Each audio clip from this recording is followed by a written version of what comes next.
You will never find Doom, doom, doom, doom. a hairline like mine. Doom, doom, doom, doom. Oh man. Uh what's up, Parlay Pete, man? How we doing? We're doing fantastic, brother. We're energized. We're ready to kick off another show. Our post All-Star break show, Yeah, especially man. with the league. Let me find some energy. Uh it's been tough watching TV this week. Really, Yeah, I don't watch hockey. you need to get into it, man. They're about to bring a team back to Atlanta. That's what niggas are gonna want to go to. I hear they're bringing the team back to Atlanta. MLB's looking at Salt Lake City and Nashville. Yeah, because it sounds like Vegas doesn't want the A's, and they got to go. I would be okay with them going to either or. I think Salt Lake City would be cool, just cause it just would be cool. But Would you want to play baseball in Vegas in the summer?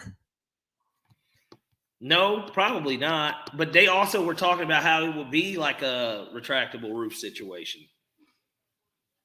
It'd have to be.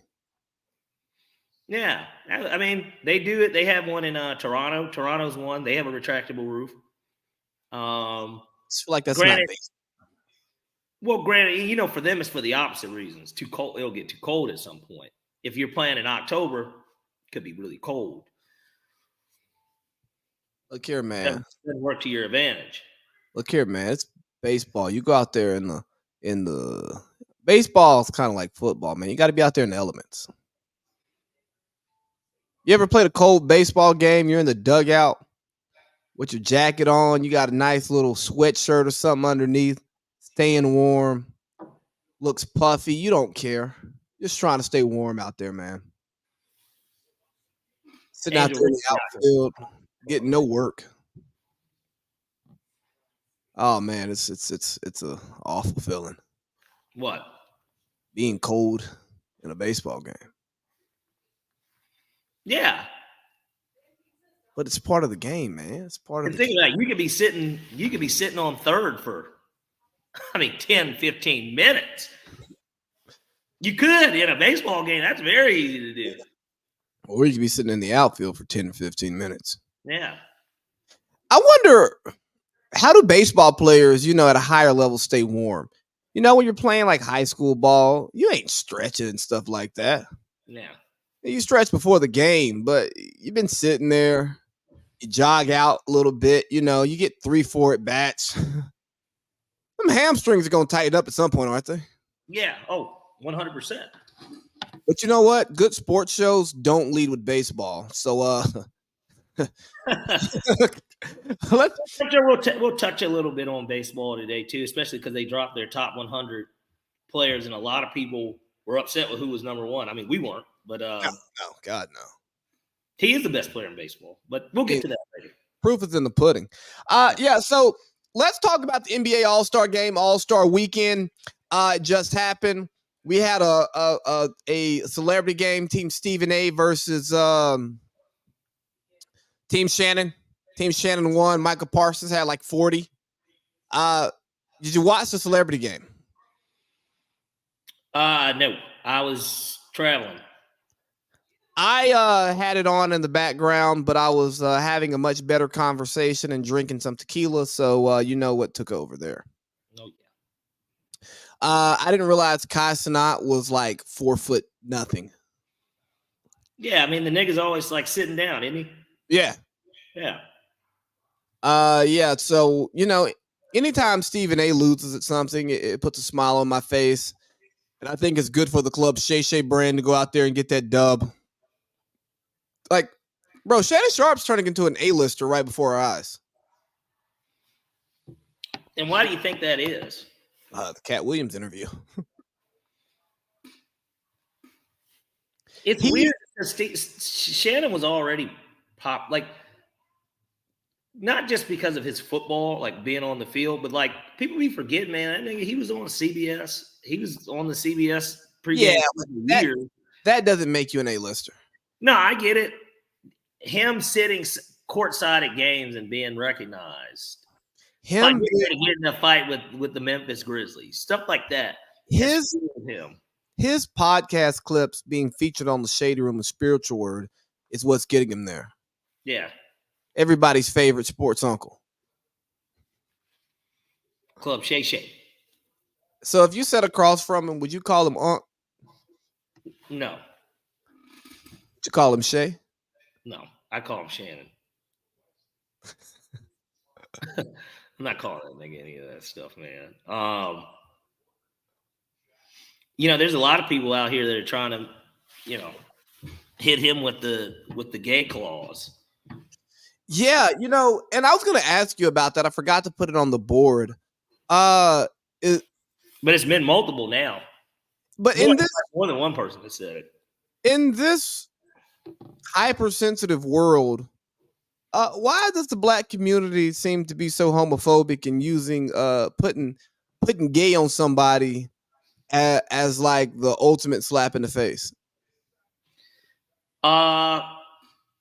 Because typically, there's one or two reasons. A, you're just a hater, right? Like that's it. That's an easy way to go out and just be like, oh, look at how tight his shit is. Look at the nigga he be sitting with at the games. Who is that? Like, stuff like that. Like, look at his list or something like that. Like he talks a certain way. Like niggas just try to pick and choose anything on anyone. Bro, I think it's just such a clout chasing move because Botox is bad, by the way, but continue. Because he's so popular right now, and I still don't think Shannon fully embraces internet culture. So he actually is going to respond to somebody if they're saying some stuff because he's treating it as if he would treat it in like real life. Mm-hmm. And you can't really just punch down, as they say, like Eddie Griffin calling him like Shay Shay, them tight ass pants, bro. Ain't nobody wearing. Well, people are starting to wear baggy again, but tight ain't gay. Tight is stylistic. Like, yeah, it's a fit. Yeah, like it's all slim fit. Yeah, no, this ain't. Yo, Vince looks nuts. Yeah, that's what I said. I said when they just showed this, I was like, that is a pretty bad Botox he's got going. But I just think it's people trying to stay relevant or find some relevance outside of their normal markets, and they're getting what they want out of it because he's created the black male shade room. It's where people go to spill their tea, and now they're saying that the men are becoming women and women are becoming men when men have gossiped for years. It's not new. Like, have you ever been in a locker room? It's nothing but gossip. Yeah. You been in a barbershop? Gossip. Nothing but gossip. Sit around a spades table? Gossip. Group text? Gossip. Yeah. But all of a sudden, dudes get podcasts and people tell stories. Oh, they sit around like a bunch of women. No, actually, they're not. They're just doing what they always do. Bunch of women. But yeah, NBA All-Star Weekend happened this past weekend. It's definitely not one for the ages. We had a lot of scoring, not great dunking, and I think the highlight of the weekend was Steph versus Sabrina. Yeah. That's what the clip suggested to me. I watched some of it.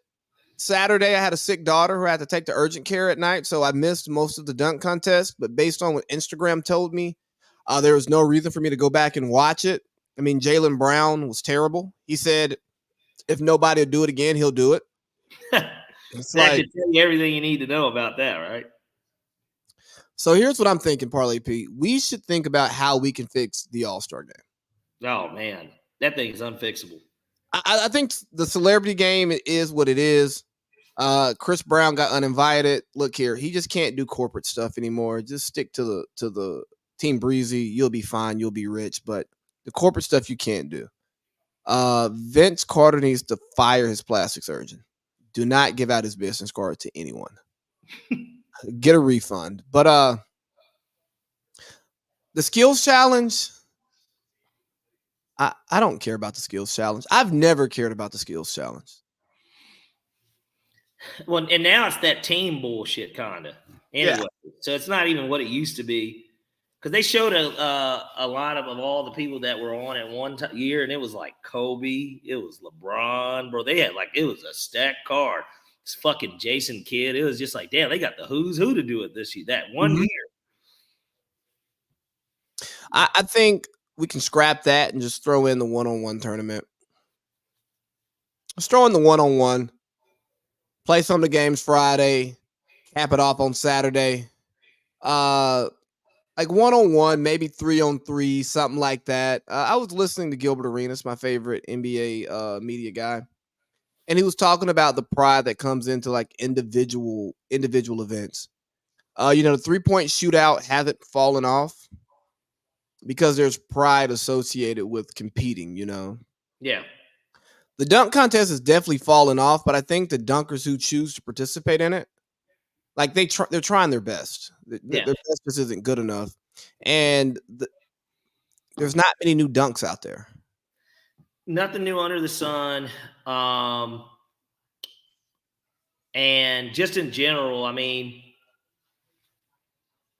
it's just a hard thing to continue to do without star power, especially because when you see all these sick ass dunks that are getting done time and time again, even in the game, it just makes you even more so just like, oh man, this again. When it's not a star, it's like, okay, Mac McClung was a good story last year. He wins it again this year. I didn't even see the dunk maybe that won it for him. I think there was one where he padded it to himself. That was hard. Yeah, that is because and here's the thing. Honestly, the only people that could even truly appreciate it are people that know how hard it is to dunk in general, let alone to do that. Because last year, did he do it to where he palmed it off the glass and then did it? I think so. Yeah. So, only certain people are even going to know how hard that is to do to begin with. Dunkers. Yes. It's, that shit's hard to do to lay it up. I mean, I don't think you necessarily need the biggest star power. You just need exciting dunks, because if you think about Zach LaVine and Aaron Gordon, rising star, but they were rising stars too. For what it's worth, like Aaron Gordon's never been to an All-Star game. I'm pretty sure Zach LaVine's been to one at least, but Aaron Gordon has been a starter. He's a starter in the NBA. Like Mac McClung's not even in the NBA, so it's kind of like, they'll have Glenn Robinson the third in it, like shit like that. Like you need starter-esque people who have a name, but more importantly, you need guys who are creative, who can jump and do great dunks, and you need these guys to come back and do it. You look at college basketball, and one of the reasons why one and done killed the brand of college basketball is I don't get to live with these guys. I don't know you. If you don't follow high school recruiting, you don't know these guys until they get to college. Then they're gone. Right. But when you have that relationship with them for 2 years, 3 years, maybe 4 years, well, now half of the draft class going to the league because you've been watching college basketball. You've been watching the tournament. So then you can follow them into the NBA. And I think the same thing needs to happen with the dunk contest when these young guys get in the league, because you're not going to get many 26 and up doing a dunk contest. But here's the other issue with that too.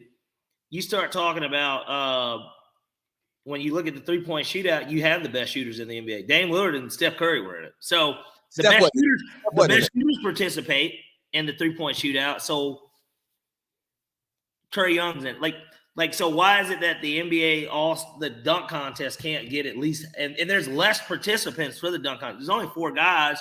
It used to be like 6 or 8 that would be in it. And now you're getting less and less guys that want to do it. They need to up the pay on it. Like it should be $1 million if you win the shit. Like that needs to be the pay. Let's just think about it. Who are the best dunkers in the league? Well, we're talking about dunk contest dunks now. No, we don't know, but like there's plenty of dudes that could do it that would be much more appealing. At the end of the day, although maybe a health concern, Zion needs to be in the dunk contest. Like, niggas want to see him in the dunk contest because we've seen what he did in high school and in college game. Like at Duke, they showed him doing one, bro. It was just like these are nasty in game dunks that these dudes do.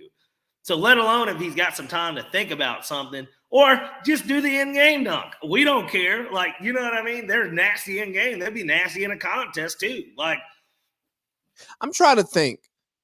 I would want Zion in it. I would still want LeBron's old ass in it too, to be honest with you. Yeah, I would. Yeah. I still want LeBron to do it. It's a rite of passage for those guys, in my opinion. But it's not. LeBron acts like he's too good for it. It's like, well, Kobe did it. I know that Kobe was a rookie. Kobe wasn't LeBron when he came into the league. Jordan, that shit helped propel Jordan's brand, in my opinion, him doing the dunk contest. He was great with Michael Jordan, but like Air Jordan, like the dunks, like nigga, the dunks, like Michael Jordan, bro. But Bron didn't need it to build his brand. More than once, too. It ain't like Jordan just did it one time. Jordan did it multiple times. Bron had the brand before he came to the league. He didn't need the dunk contest to do anything for him. But he did the McDonald's All-American dunk contest. So this is what I'm saying. I would love to see Colin get in it, honestly. Like, maybe that's a question I even ask a dude like him. You know who else did the McDonald's All-American dunk contest? Blake Griffin. Melo. Yeah, but Melo not really a dunker, right? Like we don't think of him as a dunker, but like damn about that high school dunk contest.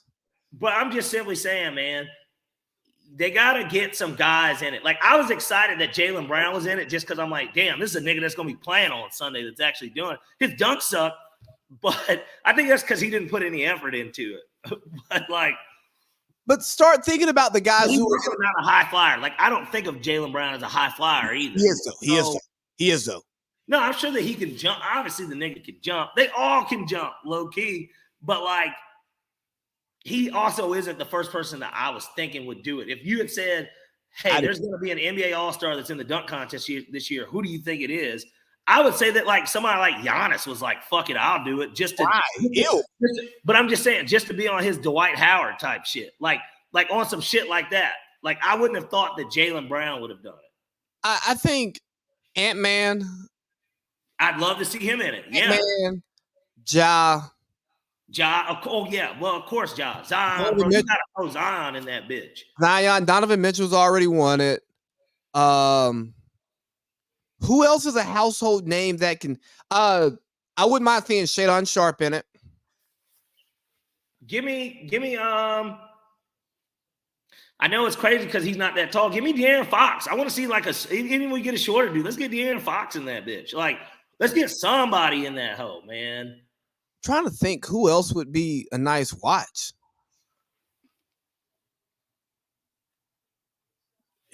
Who from Orlando? Who from the Heat? Nobody from the Hawks. Jaime Jaquez has done a dunk contest. Oh, yeah. He's a boy now, but like. Who else? Who from Charlotte could be in the dunk? Hawks. Well, you can get, man.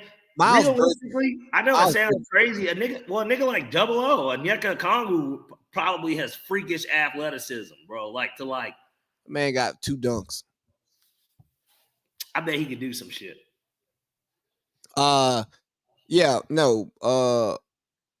Bridges from Charlotte. Miles or Mikal? Okay, Miles. Miles. Let's see. Nobody from the Celtics. I mean, Jaylen Brown tried. It was terrible. Who from the New York teams? Evan Toppin. Yeah, we want to see Evan Toppin dunk. Fuck out of here. You mean Obi? I don't give a damn about Obi and Indy. Who from Toronto? Well, no one cares about Toronto. Who from Chicago? I think Scotty Barnes might have some bunnies. Maybe Scotty Barnes. I think Jalen Green with some effort. Maybe the Thompson twins. I mean, God, I don't give a fuck. Let Wemby do it. I mean, let's get somebody in the dunk. Nobody wants to watch that, though. That's going to be bad. He's 7'4". Nobody wants to see him dunk on an 11-foot goal. They're not. What dunk is he going to do? Wemby probably has the weakest dunk package. What if he just took that from his windmill? That's what Melo did in the high school dunk contest. taking it from his ankle up. I don't want to see that. His right foot's still going to be on the ground. Might as well get Thanasis out there. We'll put him to work then, goddammit. I mean, I don't care what you do, but they got to do better than what they've been doing. They do, but they maybe each team should have to submit a player. And then picks. They send out like a highlight tape, and you allow the fans to vote, almost like the All-Star game. Fans to vote, league to vote. You make it a nice cash incentive to build up the dunk contest. For the actual game itself, I think that game is trash. I mean, I think it's done. I think it's the Pro Bowl. There's nothing they can do to fix it either. I've got a solution. The losers pay the winners. A little gambling to it, you know? You could, but then guys might mail it in because they might be getting, I don't know. But you know what else you could do? You can make the losers have to play a game for the Detroit Pistons. A home game. Yeah, they have to play for the Detroit Pistons. No, I'd make them play for the Blazers. Worst location. Portland doesn't seem like a bad city. Here, I'm about to actually send you something. You can play it on air, and you tell me why. Portland. Take a look at your Instagram real quick. Apparently, Portland's attendance has dropped tremendously. Yeah, there's no Dame time. Jordan Poole got. Oh, here we go. Here, play it. Take him to Detroit. No, Detroit. No. No.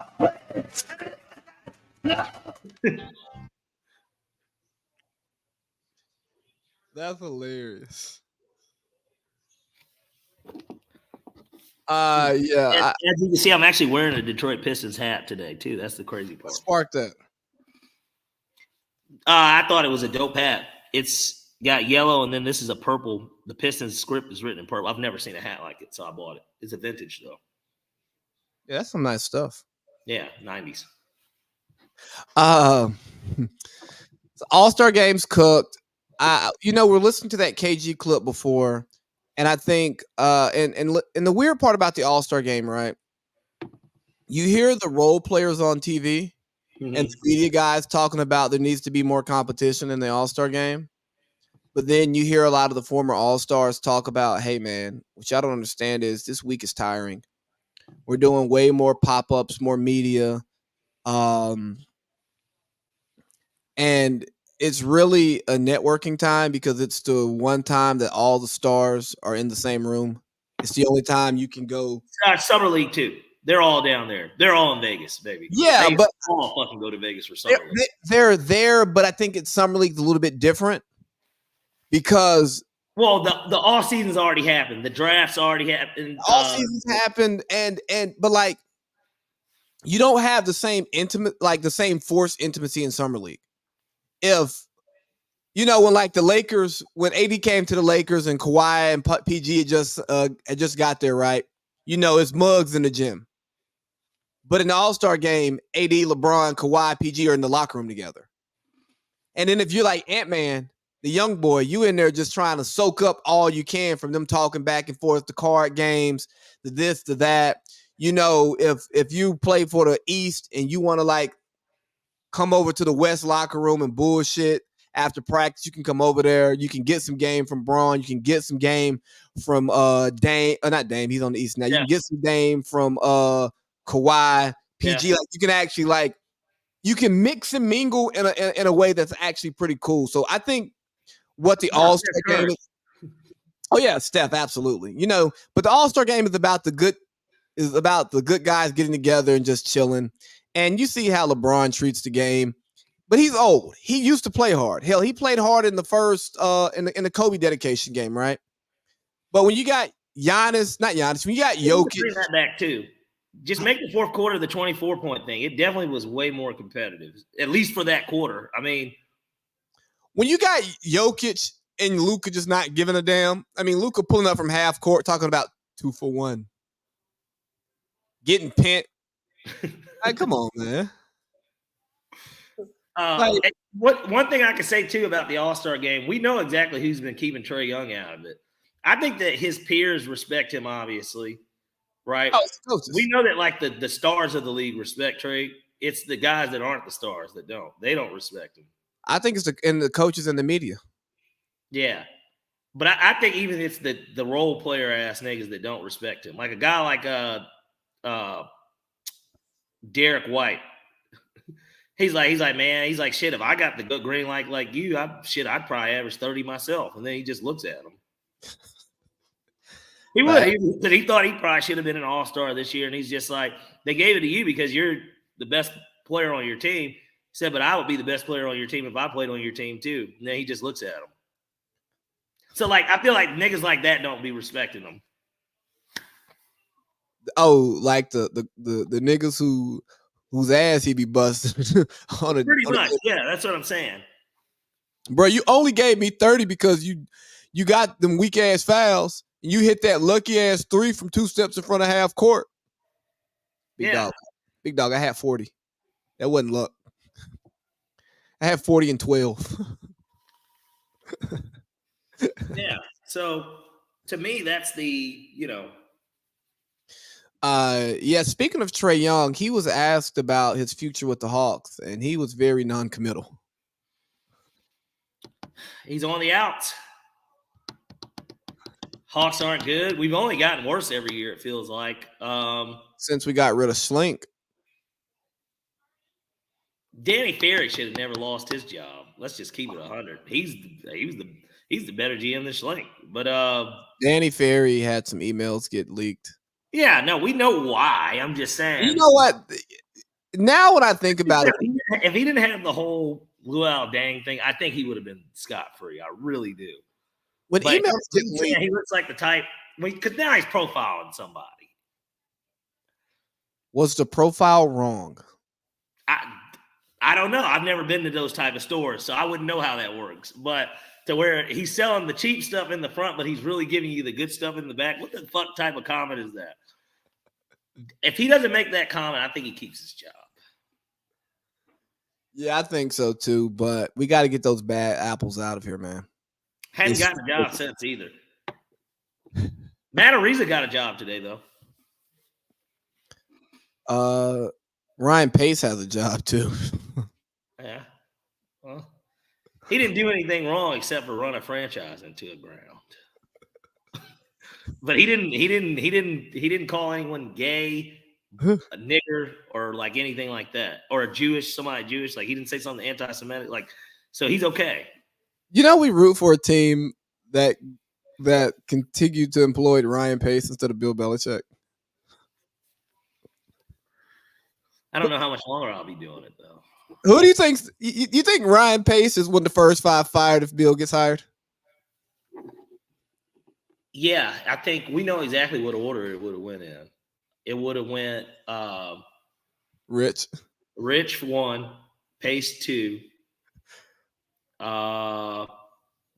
Everybody on the coaching staff 3. Because even Nielsen did a great job, but he would have got rid of him because he's like, oh, he didn't run my defense. He's like, plus I like Steve here, my son. So everybody on the coaching staff, and then Terry would have been the last person, as long as Arthur didn't intervene and say, well, he has to stay at least for a year. Well, no, the question for Terry would have been, are you going to play ball? Whose team are you on? Are you on the owner's team or are you on my team? There's one answer here. All right. Both of us can fire you, but I can fire you faster. All right. More importantly, what do you think of this player? And if you get it wrong, you're gone. I don't know. Tell me what led you all to go into the season with Desmond Ridder as the guy without any competition? Was that your call or was that his call? And if it was his call, what made you go with it? And then he pulls out like a notebook and just like is like, go ahead. Nigga pulls out a recorder. No, he goes, hey, let me see all your draft notes from last year. Let me just give me your reports. Yeah, and then let me see what you were thinking about this year's upcoming draft. Let me see who it is that you think would be a good fit for this team. We'll talk in the morning. Yeah, but yeah, man, Trey's out of here. We kind of touched on the WNBA, the Steph versus the Sabrina 3-point shootout.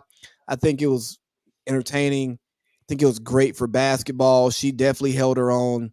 Kenny Smith is getting beat up by the liberal Twitter mafia for saying maybe she should shoot at the 3-point line that she shoots at in games.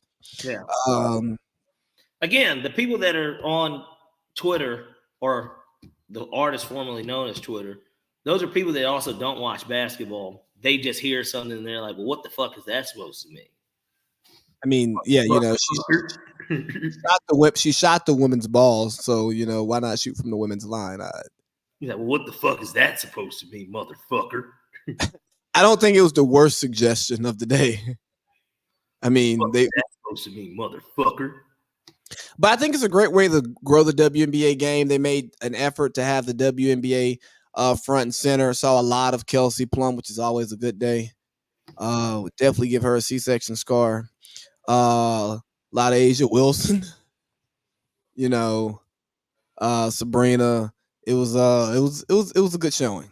It was a good showing for the WNBA, and I think they just got to find a way to. I think they should do this shootout. They should expand the shootout. Maybe make the 3-point shootout for NBA All-Star Weekend a co-ed thing, and then bring an NBA shooter each year. Maybe it's the winner if he's popular enough. Like we can't have like a Quentin Richardson winner going down to the WNBA to compete with them. But like it's the Stephs, your Dames, your Trey Youngs, guys who actually move the ticker. Get them going down there to support the WNBA game. Then it might actually grow your game. Yeah.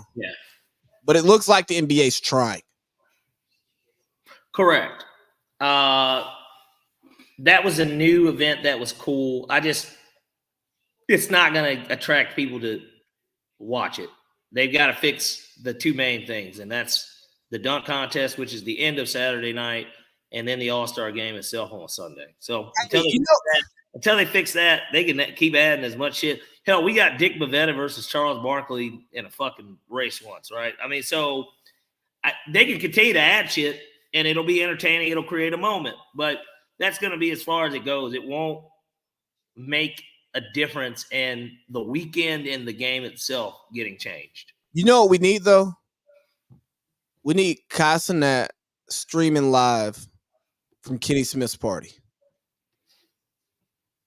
That'll get the viewership in. Well, we won't get that, though. No, you know that they're not going to do that. There's no phones at that party. Yeah. You got a better chance of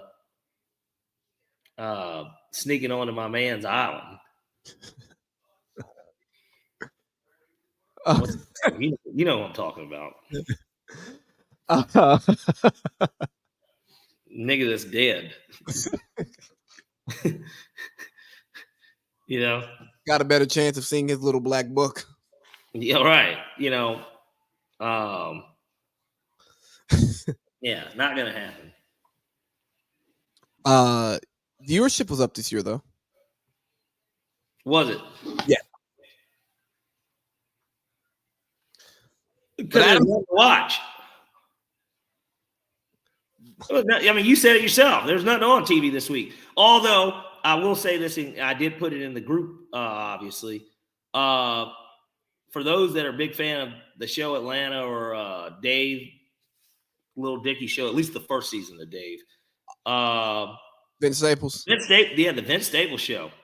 I was gonna watch it today, start it today, but I didn't think that was appropriate to watch with my daughter.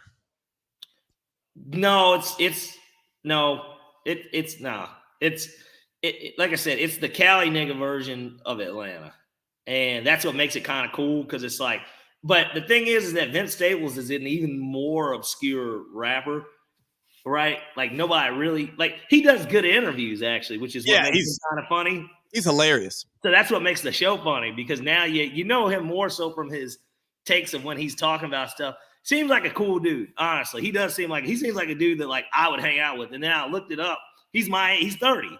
So I'm like, oh, okay. So this is like a nigga I would have went to high school with if I was a Cali nigga. Essentially, if I lived in Long Beach, this is the type of dude you might know. Should ask Eric Boyd what he knows about old Vince. Yeah. North. That's kind of like the running joke with him too, because he's got like that one song that most people do know. And then,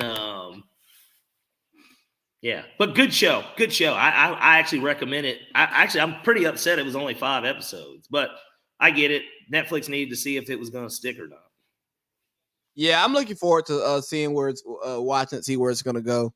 But yeah, Adam Silver was pissed. And he also talked about what was he? He's talking about like AAU and all this nonsense. Let me see if I can find it. Let's see. Adam Silver's a blood-sucking vampire, and he wants all the talent in the NBA. He is. When you look at him, he kind of looks like a ghoul. Adam Silver said players coming into the league are incredibly skilled, but that doesn't necessarily translate to being team basketball players.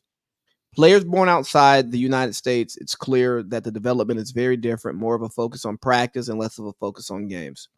There's an opportunity for us to be part of the community that's developing younger players, us being more an active participant in getting kids active, boys and girls, with our junior NBA and junior WNBA programs. You know, it sounds like this guy is trying to tear down the NCAA basketball infrastructure piece by piece. Sounds like he wants a basketball farm system where the top athletes, where there's IMG academies all over the country, and these guys are learning how to play basketball the right way. And you know what, Parlay Pete? I'm for it. I'm absolutely for it because I think the American basketball player is as skilled as he's ever been. But I also think these guys do not know how to play as a team. They don't know how to play together. They don't know how to run plays. All they know is the ISO game, the trainer game.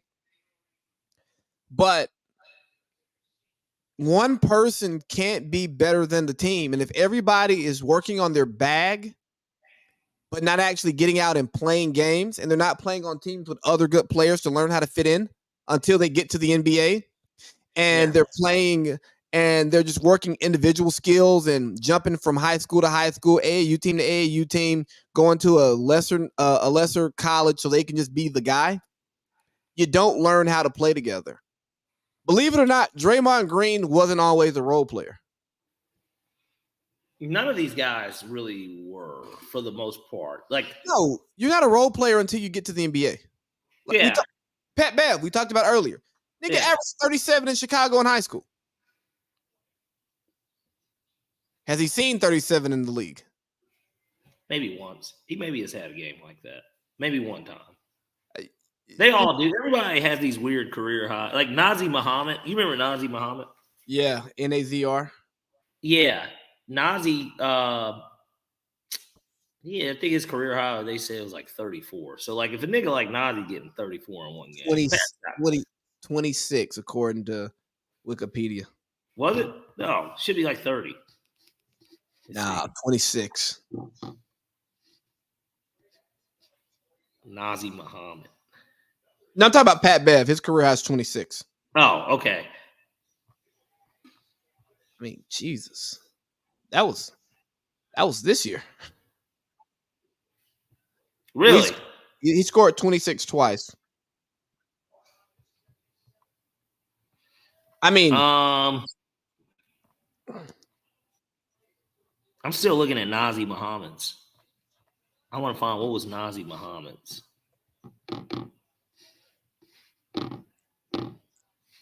Nazi Muhammad career high. Nazi Muhammad. Like, he had a 30-point game. Yeah. You know what I mean? I'm just saying. Guys like that, they'll have these games once. Like, they'll have one. I had to think of an obscure player real quick. But yeah, man. I thought because I remember he played for the Hawks. The American game has got to change. You know, you need more guys like Austin Reeves. Like, obviously more talented, more skilled. I mean, more athletic. But Austin Reeves can get out there and be a hustle guy. He can go get a bucket when you need it.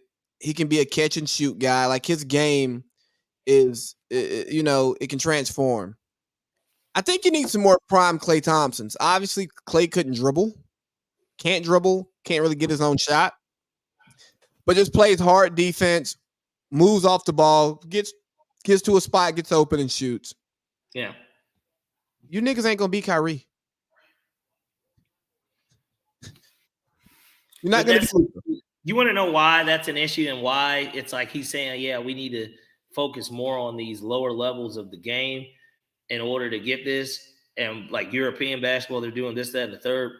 It's because at the end of the day, most people here are thinking about it's the crazy thing is that role players get bags. And like niggas acting like role players don't get bags in the NBA.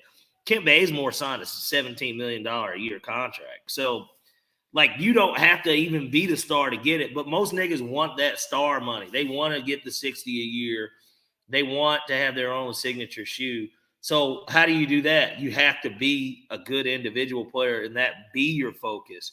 Like it can't be not doing that. Like somebody like Colin has always been the best player on the floor typically when he's played a basketball game. He's still a hell of a player today. If he's given the opportunity, he will show that he can do it. But like, and he's a good example of somebody that's humble enough to even take the shit. Like Bradley Beal. Think about Bradley Beal. Suns Bradley Beal was not post John Wall or hurt John Wall Bradley Beal. Because he accepted his role and he didn't get as injured as John Wall was slipping in his house. Like, and it'd be like career ending like type shit. Like yeah, but the thing is like Brad Beal knows how to play basketball. Kevin Durant knows how to play basketball. Like not wasting dribbles, understanding, I have better teammates. I don't need to shoot as much. Yeah. I can pass the ball. Right. I can catch my rhythm later. It's little stuff like that.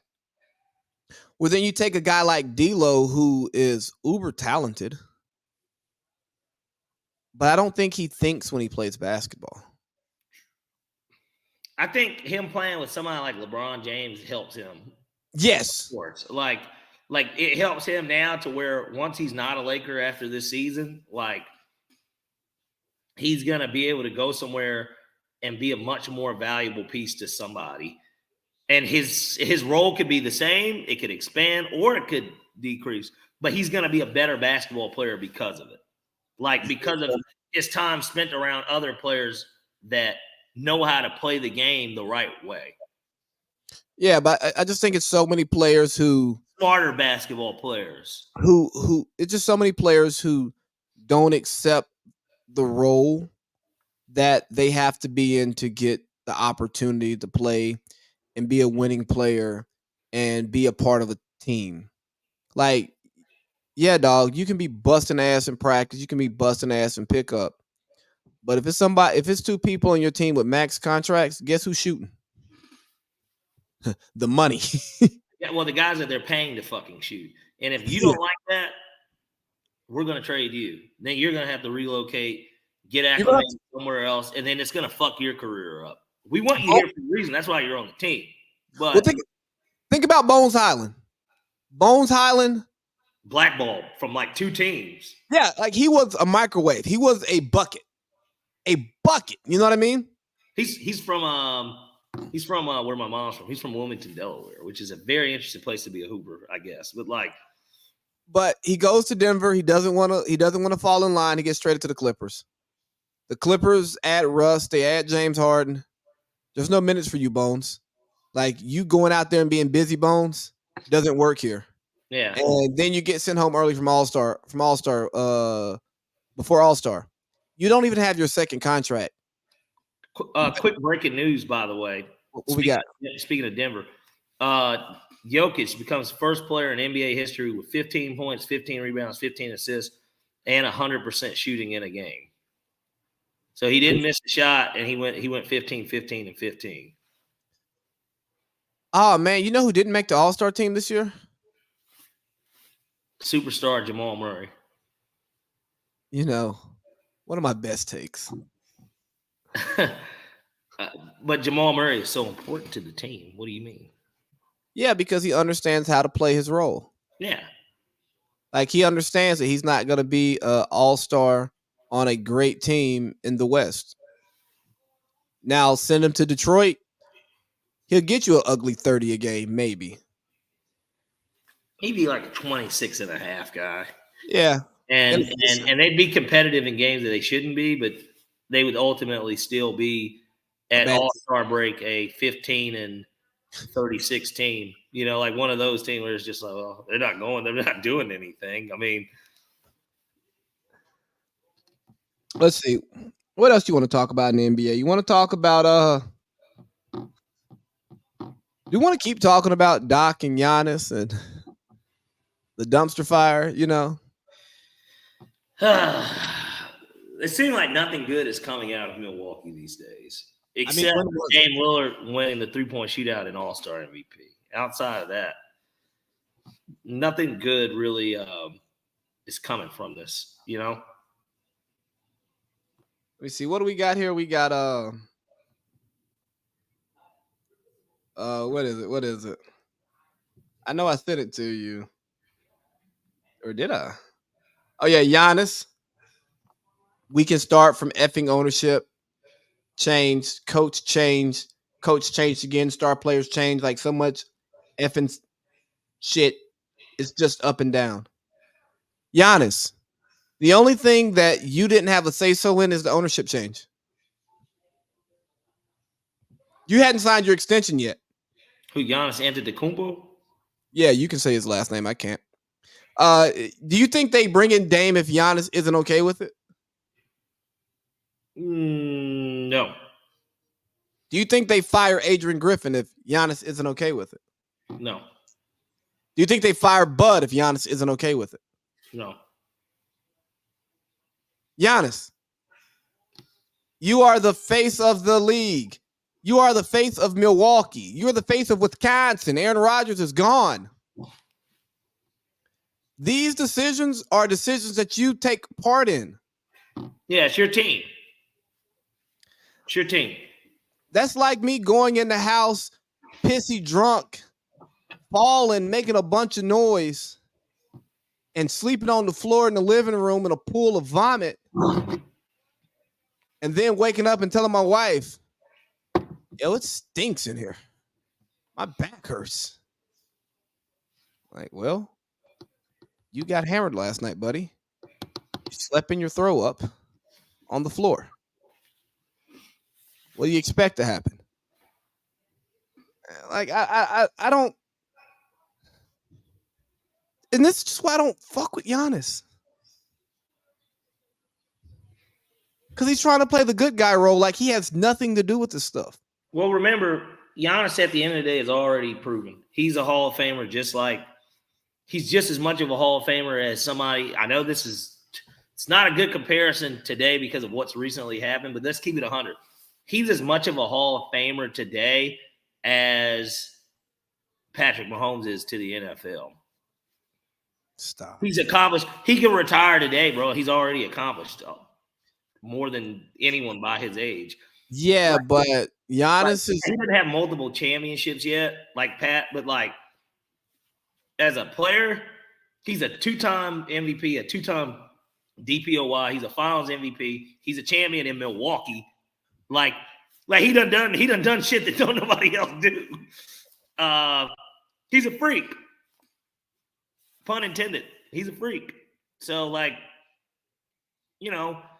And the thing is, I get it. It's more of you're saying this kind of this passive aggressiveness that he's kind of displaying when it's just like, hey, man, at least come out and say, you know, I've got to be better overall because if I'm better, everything else around me is better, that it really starts with me. Don't go blaming and saying, man, we switched all these teams, coaches, ownership, blah, blah, blah. Everything has changed around me. Because nobody is saying, if anything, nobody in the media is pointing their finger at you. Like, nobody is pointing the finger at him for why this is happening. But you're stating what everybody else is saying is going on.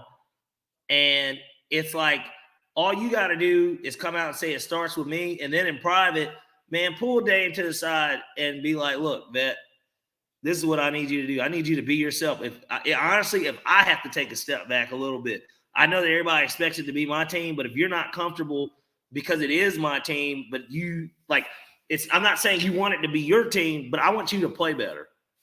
Basically, do I need to sacrifice anything for you to get your game going better? Because we need you to be better. Like you are actually really the straw for this drink this year. Because how well you play is going to determine how far we go. It is, hey, Dame, go get yours. I can get mine. I'll grab rebounds. I'll go coast to coast. I'll get offensive rebounds. I'll dunk that thing. We got to figure out how to run this pick and roll together because we have it. Right. We've got to figure out the right spacing. We got to figure out the right lineups. We got to figure out the right rotations.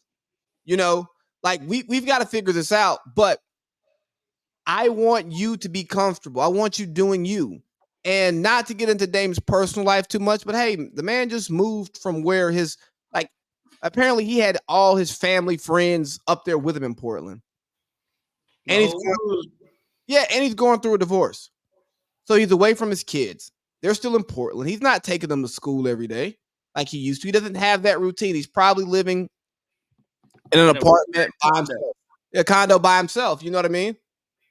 He's probably renting. You know? Like, so there's not the comfort at home. There's not the comfort on the court. Hey, man, I can't make you comfortable at home, but let me make you comfortable on the court, and I'll figure it out because Giannis has a game that is much more adaptable to Dame's game than Dame adapting his game to Giannis. Because Giannis in the half court is a bad possession. Hey, Giannis, top of the key. What you going to do? I'm going to go between my legs. I'm going to pull up for this flat three. And that's the shot they want me to take every time. Giannis can go 5 for 5. Who's stepping out there? I'm not. You know, so I think that's what they need to do. I think Giannis needs to take some accountability for what's going on there.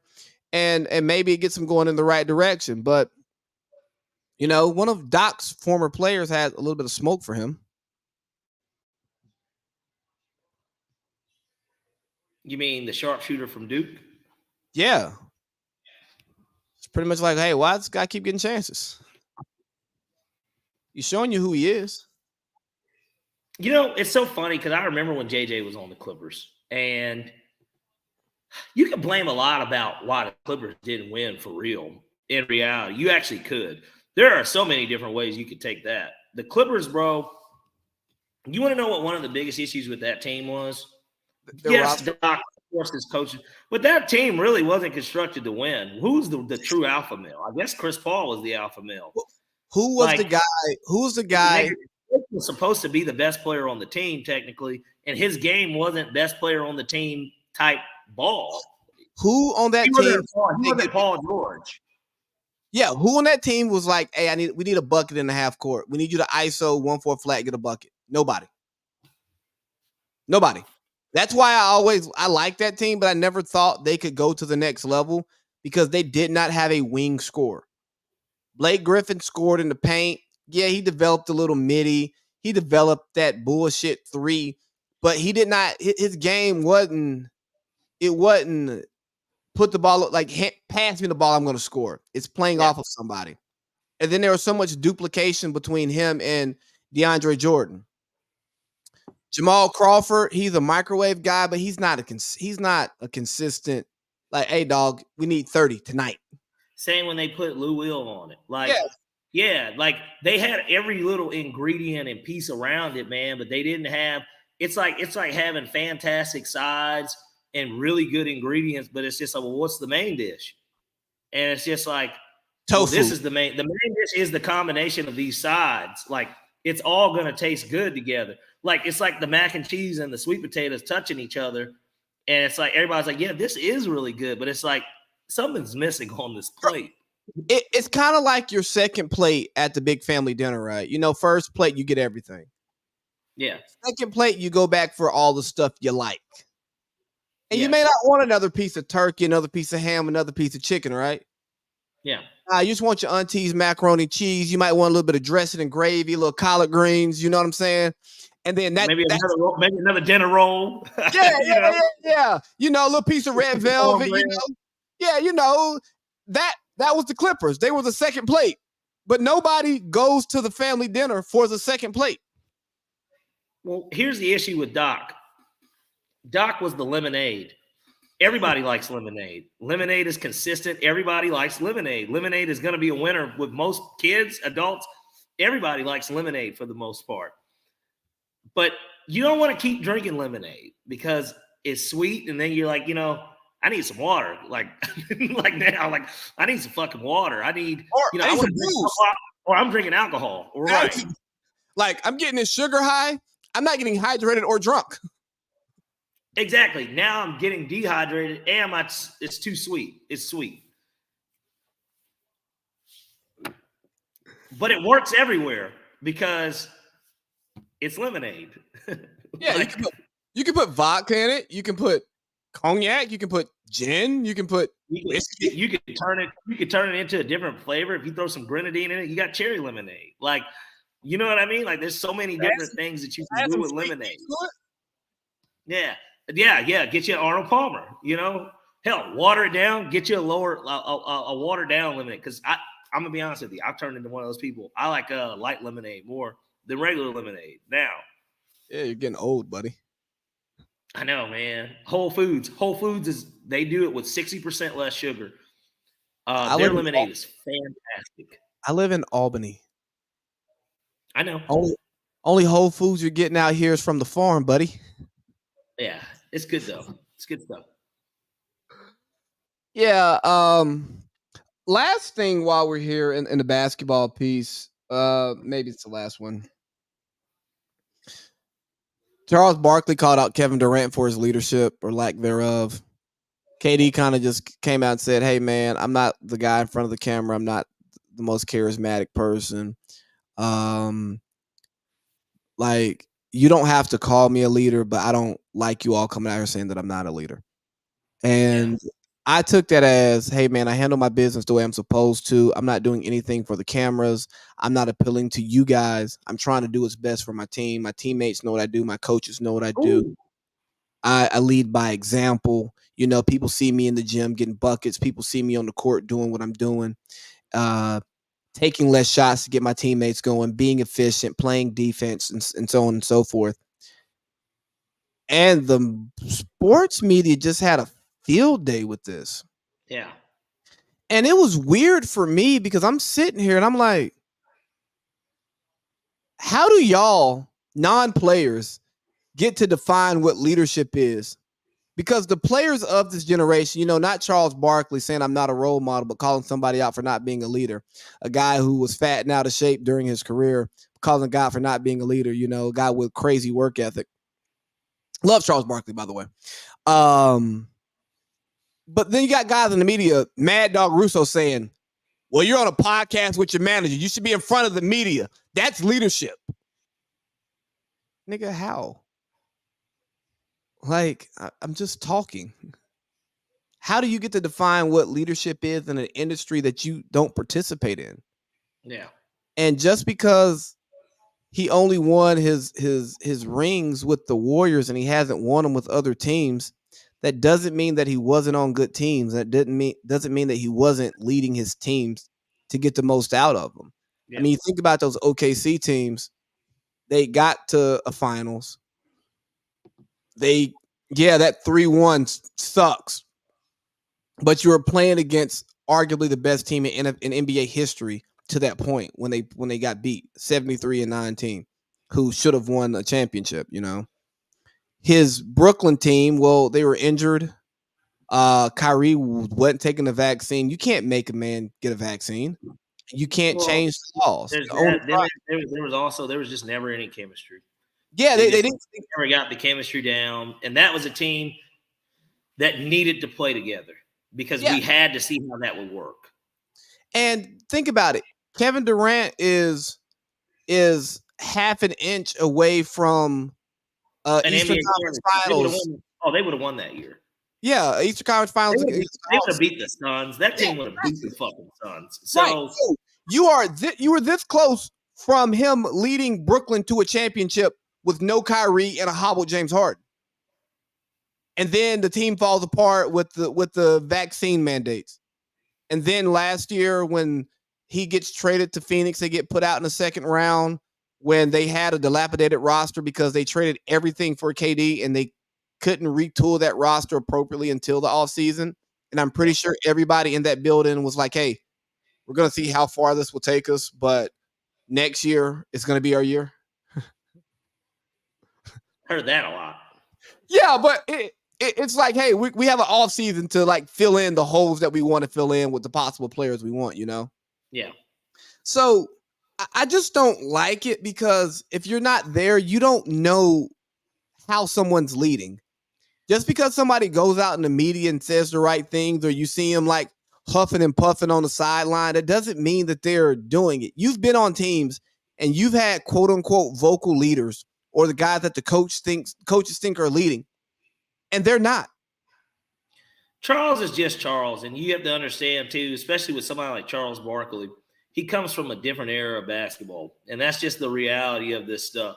These guys come from a different era, and their era wasn't that long ago. In reality, it wasn't that long ago. But at the same time, Chuck has been so far removed from basketball that I think that even he forgets kind of how this stuff goes, because he came up on a team, right, where Moses Malone and Julius Erving were his OGs. That's who he had, Mo Cheeks. Like, these were the people that he was listening to when he first got into the NBA. And he sees that as the leadership that is leadership in the NBA. Because even, like you said, I am not a role model, Charles Barkley. I always felt like, and I didn't watch them, but even just based on it, everything, Charles was the best player on those Phoenix Suns teams. But who looked like the leader to you? It looked like Kevin Johnson to me. That seemed to be who the leader of the team was. And it shows even in today's aspect of life. He's the mayor of Sacramento. He seemed like he was much more of the leader on the team. Him or Dan Marley, fucking Danny Ainge, like those seem like more of the leaders on the team. John Stockton seemed like the leader of the Utah Jazz, not Karl Malone, even though Karl Malone averaged the most points and won an MVP. And I don't need my best players to lead my team. Not be my vocal leader. Not necessarily, right. They don't have to be the vocal leader. I need them to set a great example. I need them to play hard. I need them to show up to be consummate professionals. I want them to, if you're not teaching the young guys how to be a great player, I need you to show the young guys how to be a great player. You know, don't be shut off. Don't be Brett Favre for the Jets with your own locker room. You know, don't be that guy. You know, yeah, and what it is too. Let's look at it this way, because then you got to look at who are these guys, OGs.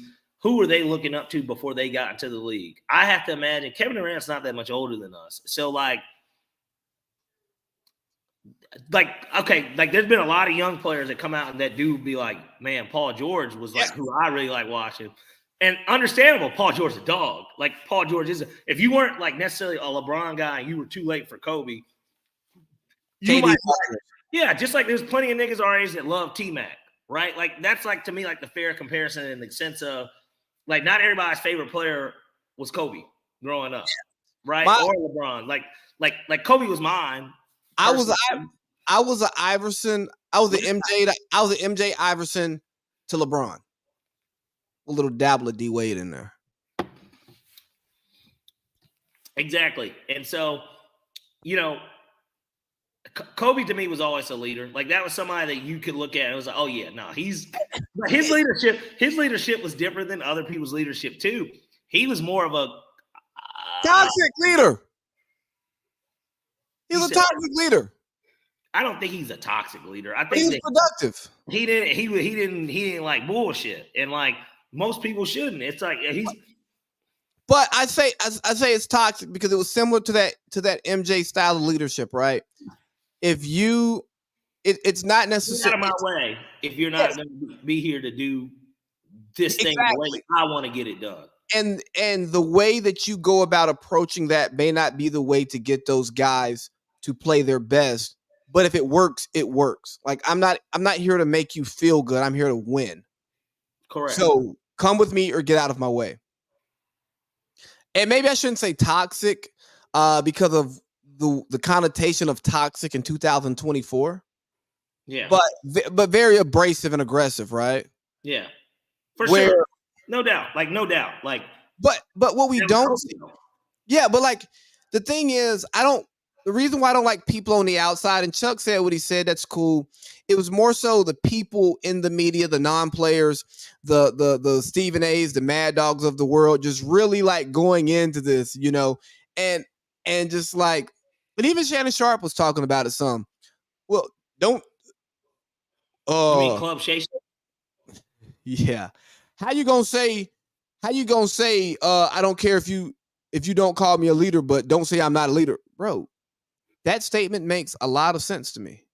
It's a nuanced statement. It's saying like, bro, you don't have to call me a leader. You don't have to say I'm the best leader in the league. But don't say that I'm not leading because ultimately you don't know. Yeah, you're not here. Yeah. Like Steph, who's giving us more quotes, Katie or Steph Curry? But we don't talk about Steph Curry's leadership. You know, how much do we hear from Kawhi? But outside of those old heads from the Spurs, who has a bad word to say about Kawhi? Do they even have something bad to say about him? Well, Tony Parker said he had that same injury. His was like 10 times worse, and he came back before. That bullshit. That sounds shady, but like, is that a bad thing about Kawhi, or are you just simply saying that? Saying he's milking it. That nigga was not doing that. I don't think he was. I think Kawhi Leonard proves. What does he just decide when he really wants to play, man? Like, come on, man. Like even now, he's silenced that shit this year because he's damn near played the fucking whole year. Like, right, but everybody has a different pain tolerance. Well, and if he ain't been healthy, bro, he ain't been healthy. Like he clearly gets injured often. Like he's had the ACL injury. Like this is a nigga that has been injured. Like he has an injury history. Why would he want to fuck? Like Joel Embiid literally said this before he just got injured. That's another dude that's had an injury history. He shouldn't have played. Like forcefully played the night that he got hurt. So the media would shut up. He didn't want to fucking get out of the MVP conversation because he had a good chance of going back to back. And like he forces himself to play because people are talking about it. Or Malone in Denver was like, I don't know how a guy is healthy basically until game time, and then he can't fucking play. Like people are testing him, and then he gets injured, and it's just like he knows his body. That's why, like, Mike Malone is my least favorite coach in the NBA. What's wrong with Malone? He just has a lot to say. Like, all right, man, shut up. Anything else on the NBA you want to talk about before we close out this first hour? No, I think we pretty much hit the NBA pretty hard. That's what she said. Yeah. Hey guys, that's what she liked. I heard. Hey guys, that's hour one. Hope you all enjoy it. We'll be back in a couple of seconds for hour two. All right, a couple of seconds are over, man. It's time for hour two here on AC Lee and Parlay Pete podcast, man. And it's time to talk a little football. You know what I forgot to talk about in hour one, though? The Carmelo Anthony stuff that came out recently on this podcast, 7 p.m. in Brooklyn. We may get to it a little bit later, but let's get to football, man. What did Melo have to say? Oh, he said that when he left Denver, there was a trade for him to go to the Lakers. It was like done, and then they was like, nah, you're not going to the Western Conference. And then he talked about he didn't say who the players were for, huh? Yeah, he did. It was like him and Nene for Bynum and Lamar Odom. They would have got to keep Powell. Yes. So this is obviously this is 2010. Yeah. Okay, so it's pre-Dwight, Chris Paul even trade. That doesn't even, I'm going to be honest with you. Obviously he would know, but like that doesn't even make any sense because they were going to have to give up Bynum, Odom, and Gasol to make the Chris Paul thing work. Because remember, Powell was going to go to the Rockets. Bynum was going to go. Melo was expiring. I don't think that makes a fucking difference. At the end of the day, well, it is. I tell you what, I guess Chris Paul was considered the best point guard in the NBA at the time. Yeah, and was younger. Well, no, he's about the same age as Melo. They're like the same age, but like, I don't know. And I tell you what, his game would have went better with Kobe's than Melo's anyway, because Kobe wouldn't have taken a backseat to Melo, and Melo would have had to learn how to take the backseat to Kobe. Kobe wasn't going to. Later in whatever extension Melo signed, he would have taken over, kind of like how AD is supposed to be doing with LeBron right now. I think Melo would have been fine taking that back seat to Kobe. To Pippen, his Jordan. It's not even a back seat, man. He's riding shotgun. But guys like that probably had so much respect for Kobe. Yeah, exactly. And but I also think there's a mutual respect both ways. That as long as Melo is putting in the work, that he and Kobe would work fine. Okay. Now I don't think Kobe's passing to Melo for a last shot, even if he's double teamed and Melo's wide open. But I think that playing the game of basketball, they would figure it out and they would work through the whole thing together and they would be fine. Yeah. Because again, there's respect there. I'm sure Kobe's taught him some stuff, and you can't have Melo's game without being a hard worker because his game was so technical. Like Melo probably had the best footwork of our basketball watching life. Like as a perimeter player. This was an argument, maybe somewhat of a hot take. I used to think that Melo was the best scorer in the NBA. I don't think that's hot. I used to say that too. I used to say nobody can stop Melo, but I like his bad was immaculate, especially bro. I'm sorry, but like he had the paint moves too. Like, you know what I mean? Like he could get that bitch and honestly put it down, bro. And like, dude, because his body, he's kind of doughy, you know. He's a 3-level scorer. I think Kobe said. I want to say Kobe said on one of the podcasts when he was doing his podcast tour back in like 2019, 2020, before he passed away. So yeah, 2019. He was saying that Melo was like right before it. He did all the smoke. Yeah, he did all the smoke and he did knuckleheads. And he was saying like Melo was the toughest person for him to guard because, you know, the body, and he could score, he could shoot the three, midi, post, off the dribble, off the catch, you know, pick and roll. Like there's nothing Melo couldn't do. And I used to say defense doesn't affect Melo. Melo just misses. Exactly. He'll take a bad shot. Like I think like somebody like Carmelo, it went from Kobe being AI kind of. I mean, I don't know. AI was an assassin too, but it went from like AI to Kobe to Melo to KD. I don't even know who's really taken over best scorer in the NBA from KD since he's gotten it. Because KD had like 3 or 4 scoring titles in like 6 years. James Harden's a hell of a scorer too. Like, but I don't know if anyone ever took away best scorer. Maybe Luka. Sure. Like, you know what? Honestly, I'm fine. If somebody said that Luka's the best scorer in the NBA today, I would not like argue that.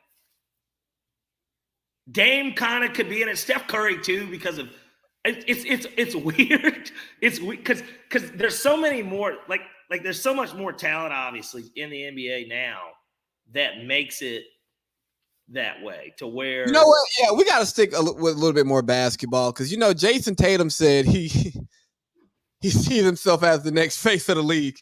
Yeah, but look who's interviewing him and how many times we've called cap on those interviews. Was he with a lady's name that starts with an M?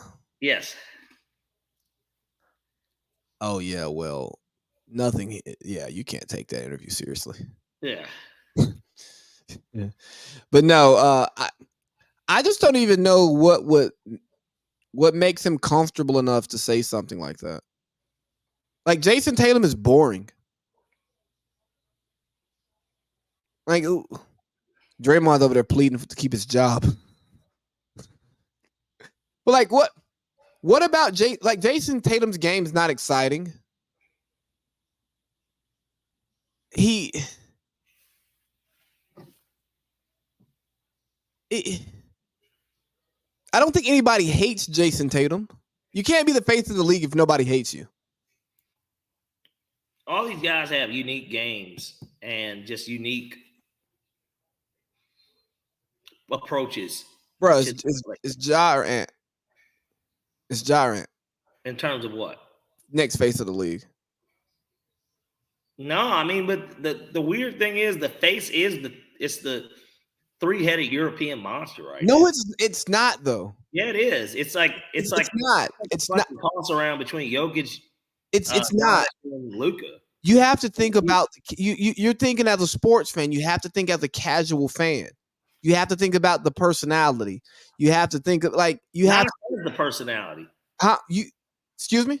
Giannis has the personality. Giannis can't speak English clearly. Exactly. That's what makes it kind of. He's goofy. He's a goofy African, bro. Like you know who sells the shoes? You know who's selling shoes? Kobe. Ja. Nigga, Kobe's still selling shoes. What is this? Nah, Ja. You know who people care about? Ja. Ja can't be the face of the league, though. Why can't he? Well, for one, he's never going to have the success of winning. Two, he got Memphis to a 2 seed. Oh, okay. Did he win anything? Like, what did they win? They lost in the first round last time. He's young. Okay. He's got all that gun shit. Bro, he just can't be the face. Like, that'd be like NBA YoungBoy is the face of rap. And it's just like, no, just because his YouTube numbers are higher than anyone, what does that have to do with anything? He'll be the people's choice. Just like AI couldn't be the official face of the NBA from the PR department. But guess what?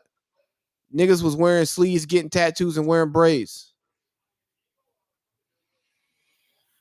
Okay, well, you're just saying the streets face of the NBA. No. I'm saying Ja can be the streets face, but I think Ant-Man, if they make a deep playoff run this year, that's who can do it. He can do it. No visible tattoos. Zion's out here fucking porn stars. And he not staying healthy and he fat. Like, and he doesn't talk. Right. He's not a talker. Anthony Edwards is. He's already been in a movie where everybody's like, oh shit, this is how he actually do it on the floor. And he's an Atlanta nigga, and that's still popular in pop culture. Yeah, it works for him. His issue is he plays in Minnesota. But like, they got to make that deep run this year. Because even Kevin Garnett was never the face of the NBA. No, but I don't think he had the personality. He won an MVP there, obviously. KG kind of did, though. He was a shit-talking nigga. Like, but he wasn't charismatic. You don't have to be a goody two-shoes. Like, not goody two-shoes. Even though LeBron is still the face of the NBA at the end of the day, he's still the face. Yeah. Like, Steph Curry has been a co-face with him at one point. Like, he's been the co-face of the NBA. And Steph isn't a goody two-shoes. Steph has thrown mouthpieces. But he's Patrick Mahomes. This is what I'm saying. Like, he's like Pat Mahomes. He's light-skinned and pretty. Like, you forget about the. He's a family man. I mean, not like LeBron is too. Oh no! Whoa! Shannon Sharp talked about that on First Take this week. He was like, part of being the face of the league is being a family man. Like, that resonates with America. Yeah, Ja has locks. One's colored, another one's colored. Like, it just isn't going to work, bro. Like, that's just not the face of the NBA. And the thing is, nobody wants a European face, but those niggas are the best players in the NBA right now. They are. But they're not moving product. Giannis, his shoes ain't. Let me see. Let's just look up Nike's top selling shoes. Yeah, I mean, let's look at it. Like, Paul George sells more shoes than PG's shoes are nicer. KD's shoes are nicer. Like, these dudes have nicer shoes.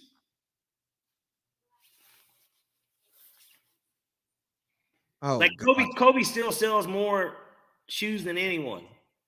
I mean, Jordan, of course, but like Kobe still sells more shoes than any active NBA player. I have to imagine. No, MJ. I'm saying I'm not including MJ. I'm just saying, or okay, I'm not saying like I said Jordan. I already said Jordan sold more, but I'm saying Kobe still sells more than any active player. He still sells more than any active player. Oh, and, yeah. and that would have been the same whether he was alive or dead. Let's see. I can't find a good list. I can't find a good list, but they don't move product. Joel Embiid wears Skechers, and Jokic is now on a shoe brand we've never heard of. Jokic just wants to play basketball and leave. So Yeah, he wants to do his horse shit. yeah, they can trot him out there, but it's not going to be the same. Shea Gildress wears his weird outfits, but he doesn't talk.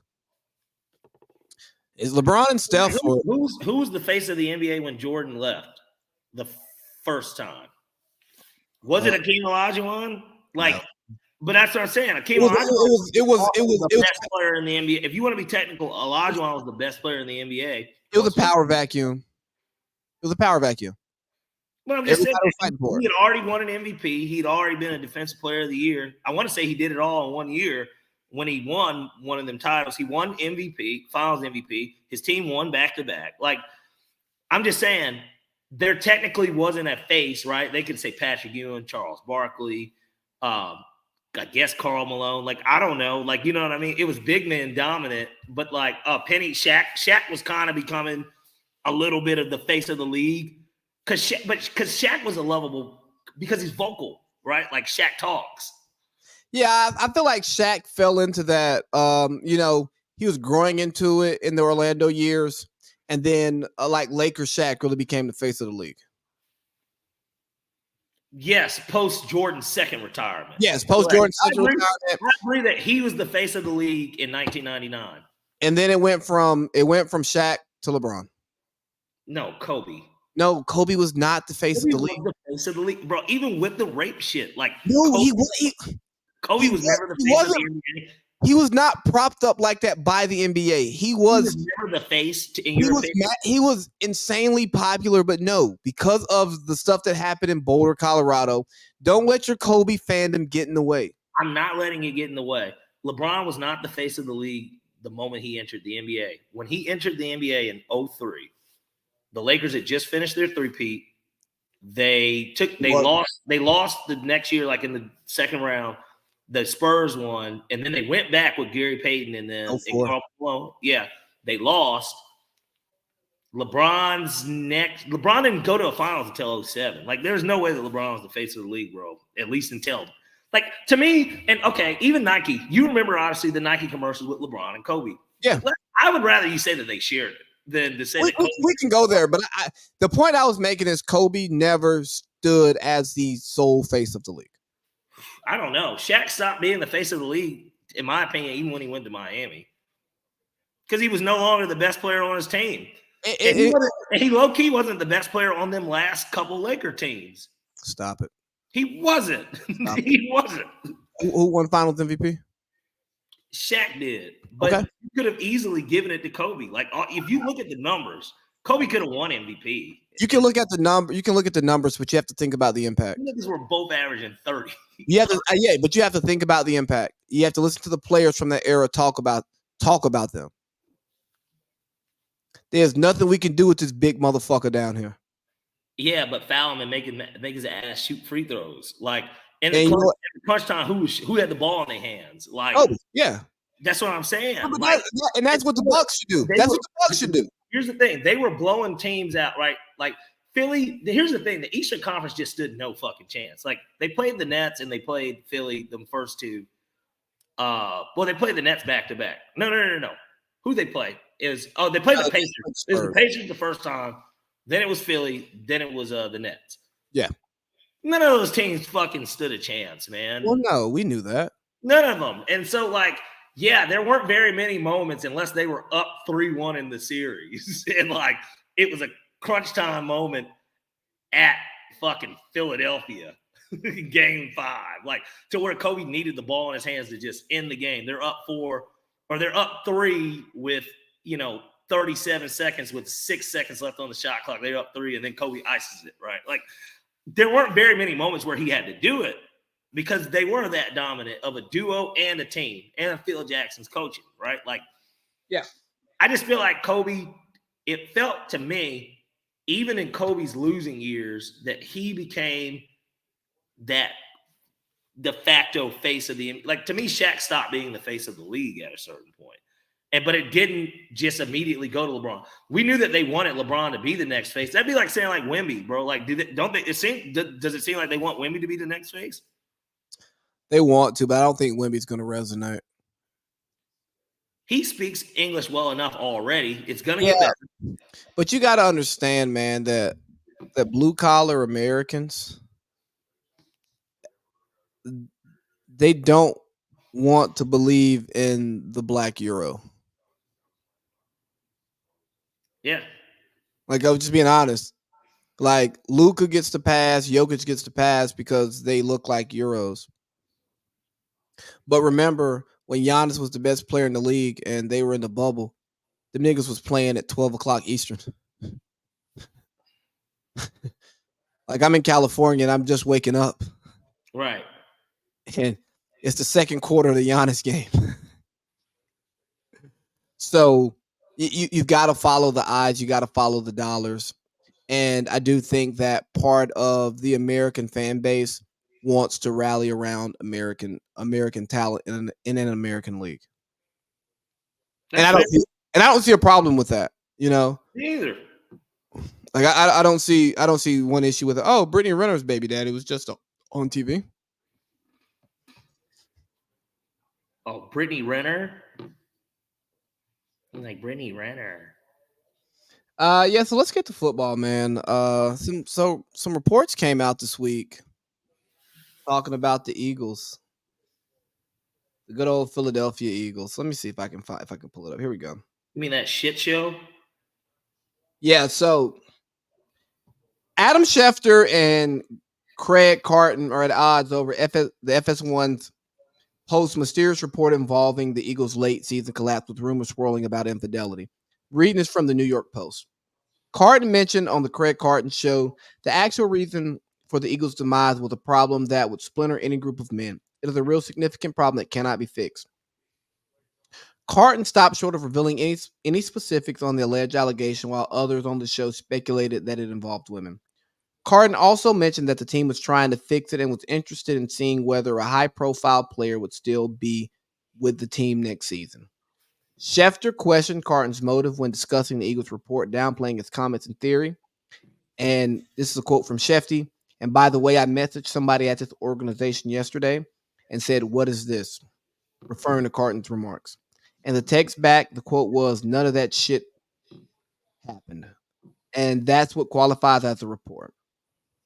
You can just go say whatever you want and get clicks and people care about it. Look, I think people are looking for a reason that their season went south, and I just think they got blown out at home by the Niners. The season unraveled. They never got it back. It was injuries. It was chemistry. It was confidence. It was momentum. It was all of those things. Yeah. Let me see. Let me see if I can find it, because there was another part. Blah, blah, blah, blah, blah, blah, blah. All right. There's some more in there coming from Schefter. But the big thing that we got out of that also was that Big Dom, he's got the biggest sack on the sidelines, apparently. Big Dom getting suspended from standing on the sidelines hurt the Eagles down the stretch this past season. That came from Greg Dunn. And apparently, he was not just a get-back guy. He was a guy who was a calming presence on the sideline. If you've seen Nick Sirianni, he's a high-strung guy. He's emotional. He gets upset. And apparently, Big Dom was able to keep him composed on the sideline.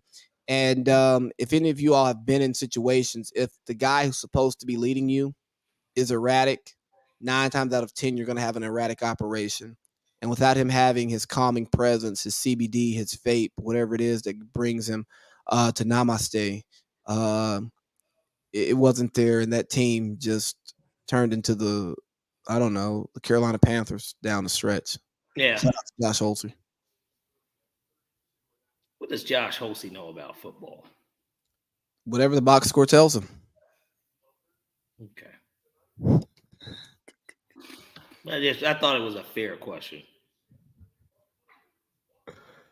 I think I'm going to clip that up and put it on Instagram tomorrow, maybe Saturday. Well, we got to get some more content up there. That's for sure.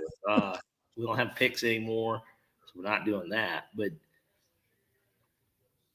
gosh, Holsey, boy, I tell you, yeah, it definitely seemed like one of those situations where it seems like Dom had the biggest sack on the team. I mean, he wasn't even on the team, but it seemed like he had the biggest sack on that sideline, and it's pretty sad when a guy that doesn't even suit up or coach can do that to a team. That means there's something wrong with the team anyways.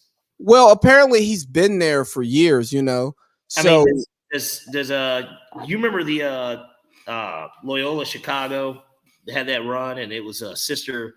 Yeah, Sister Jane.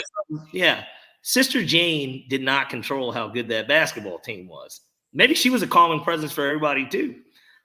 I don't know, but to say that the security guard is why that team didn't perform, that's bullshit. Anyways, it's bullshit from the perspective of the report, but if that is the case, then there's bigger issues on the team than Big Dom.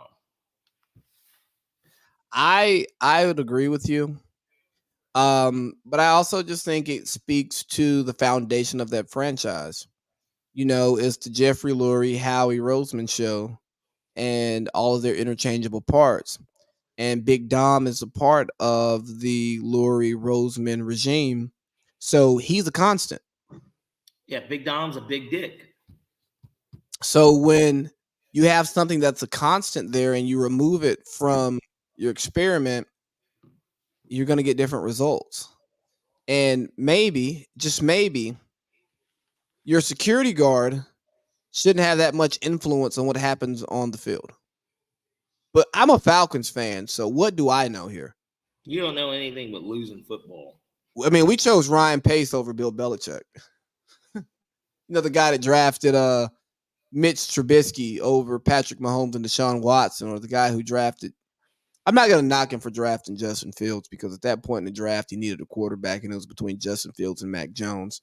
Mm-hmm. And if you watch college football and you follow scouting and recruiting, you'd say that Justin Fields was the better quarterback. But you mean Bustin Fields? You mean your next quarterback? I don't I don't know if I have an issue with it. I think I need to know what the compensation is, and then I need to know, are we going to let them play it out, and then we going to tag them? Well, how's that going to work? I want to know what that looks like because that needs to be a part of the plan. I wouldn't be mad if we got Justin Fields. If it was between Justin Fields and drafting J.J. McCarthy at 8, I probably would go in on the Fields train not because I don't think necessarily J.J. McCarthy's a dude, but it feels like you're taking him a little too high there to start. And then B, you start talking about, we get the 4th best quarterback, quote unquote, in the draft. That's just not the direction I really want to go. I'd rather you take a swing and get to the top 3 at that point. Here you go with one of those guys. And we know that stuff's never right. Lamar Jackson was the 5th quarterback selected in his, and Josh Allen was the 3rd in his, and they're the 2 best quarterbacks in that draft. But, I don't know. We won't know for another 3 years, regardless. Yeah. But we do know what Justin Fields kind of is in 3 years, and we can blame a lot of that on organization, coaching. He's had 2 different head coaches, 3 different OCs. He finally got a piece of talent to work with, and they had great chemistry this year. You benefited from it in fantasy football. Him and DJ Moore, clearly he can find a motherfucker if you give him one. And we should be 2 of those motherfuckers. 3 if you count throwing to the running backs. Who wants 2,000 rushing yards next year? Won't happen. But not because he's not the talent to do it necessarily, but it's just not going to happen. He splits. Tyler Algier is still going to get the football. Unless we maybe send Algier and get like a 3rd or a 2nd. That'd be really nice. But we're not going to get that much for a running We back. could make Bijan the all down. Make him a 3-down guy. I wouldn't be mad at that at all. If we made him a 3-down guy. I wouldn't either. I think it takes some of the predictability away from the offense. That, and then we just know who's getting the fucking ball. Yeah. But I think the Eagles, they're not soaring anymore. No, they're not, and they really kind of never were. Here's my thing, Parlay Pete. I believe what Carton reported, because I think when you go to a Schefter who's a bigger voice, I think he's playing damage control for his friends. Now, I do believe that Schefter is honestly reporting, but that doesn't mean he's receiving honest information. Okay. And if something happened that would jeopardize a big name player being in Philly moving forward. It's only two people that would have been out of, Yeah, the two people who didn't get along all year, but were the best of friends the year before and previously. Talk about the two big name players, right? Yeah. Jalen and AJ. Yeah. Basically, it was one of those two. And I don't think that it was – I think it was AJ. That's who I think the player was. If in fact the report's true, AJ Brown was the player. What if one of them knocked off the other one's old lady? I don't even think that happened, though. I don't either. I just think about what – Don't shit where you play. I just – and those guys, they know that. Doesn't mean they follow it.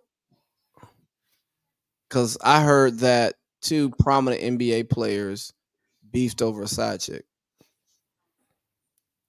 which ultimately resulting in their breakup. Oh, man. I know it's not who you're – I don't know who you're talking about, honestly, but – Put it in the chat or send it in the text. Private chat. See, I've always been doing it under the comments. Yeah, and we can't put it in the comments. I know it's not Shaq and Kobe.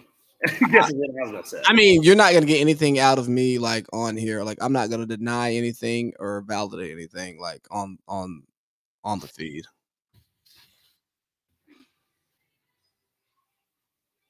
I'm gonna assume you more because wouldn't surprise me potentially. I guess it would depend on who's. It feels like it would be more of one side. I know they're both married though, correct? I'm yeah, not. That's what I'm saying. More so his side. Yeah. Yeah, and maybe it was more of a love interest for the other. That he was more. I don't know, but that's what I was told. Yeah, this is terrible for an audio broadcast, I know, but y'all will be okay. So there's also other news going on in the NFL right now because it's the season of lies and misinformation. Because it's the off season. We're trying to drive up the price on our guy. We're trying to get more. We're trying to, trade up for less. All of this, that, and the third. Yeah. All these people are putting out who they think is gonna go where, who should fit where in these free agents. Where do you want to start in free agency, Parlay Pete? Of just some initial thoughts, because we're gonna tap this subject weekly. We have to. Are you saying when it comes to who do I think in what context? All right, so what's my man's name? Saquon Barkley's a free agent. Correct. Where do we see him going? There's the whole Dallas thing that makes a ton of sense. It actually makes sense for him to go there if they're not in on Tony Pollard, because Tony Pollard's a free agent. So that is an upgrade at that position as long as he's healthy. So that would make sense. About Derrick Henry, where do you see Derrick going?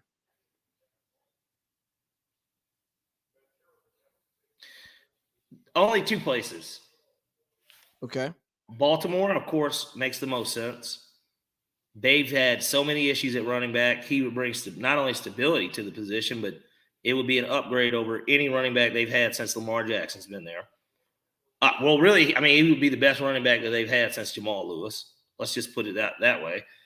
And then the second team that's a wild card, in my opinion, would be, and who knows, because we could see what they're going to end up doing, but I don't think that Austin Eckler's back with the Chargers. I can see him going to the Chargers because I think Jim Harbaugh will want to run the ball. LA's an attractive spot. He probably would take maybe a little less money to go there. He would be with Justin Herbert and that team. Even though they don't really have any money, they'd have to move around some pieces. They would find a way to be able to get him. Okay, I'm going to go down the list. Chris Jones. I think that there's no way that they let him walk. I think that they're going to be forced to pay him. Kirk Cousins.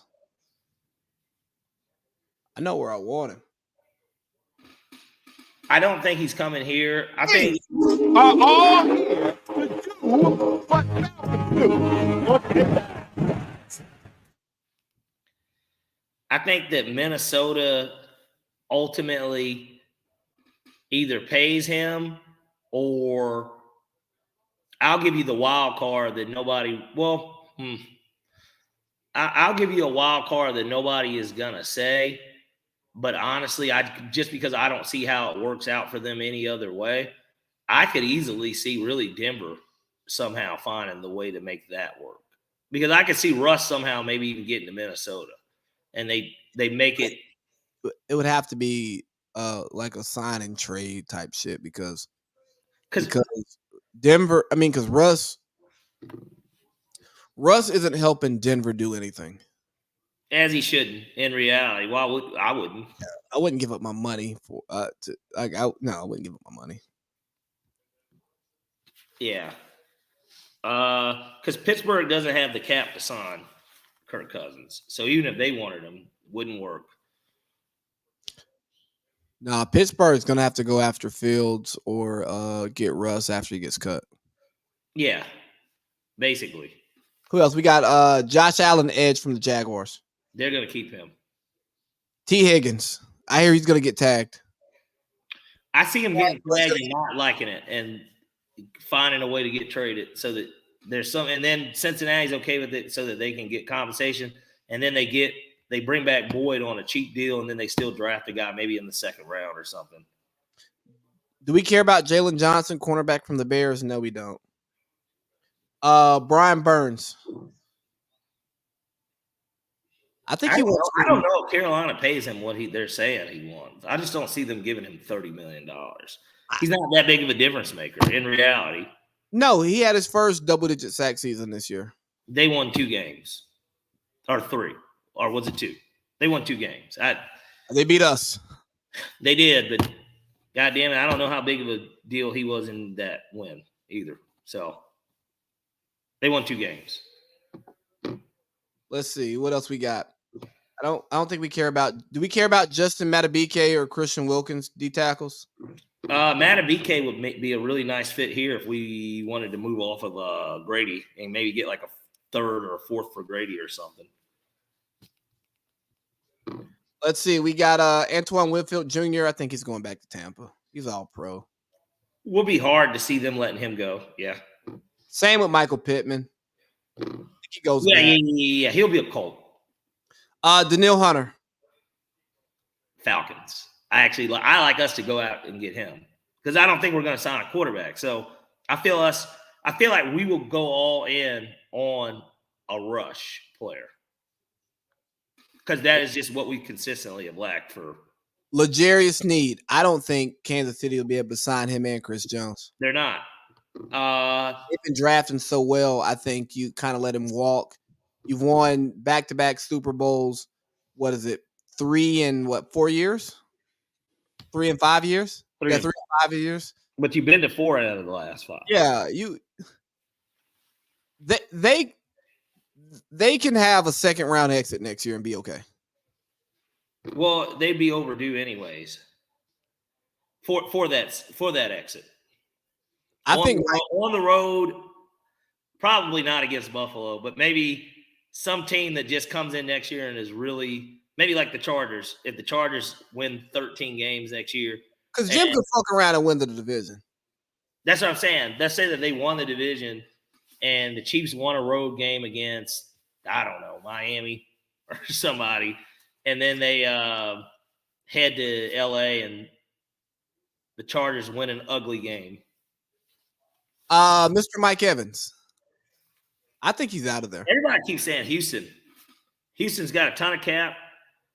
I'll give you another person, by the way, another team that don't sleep on them.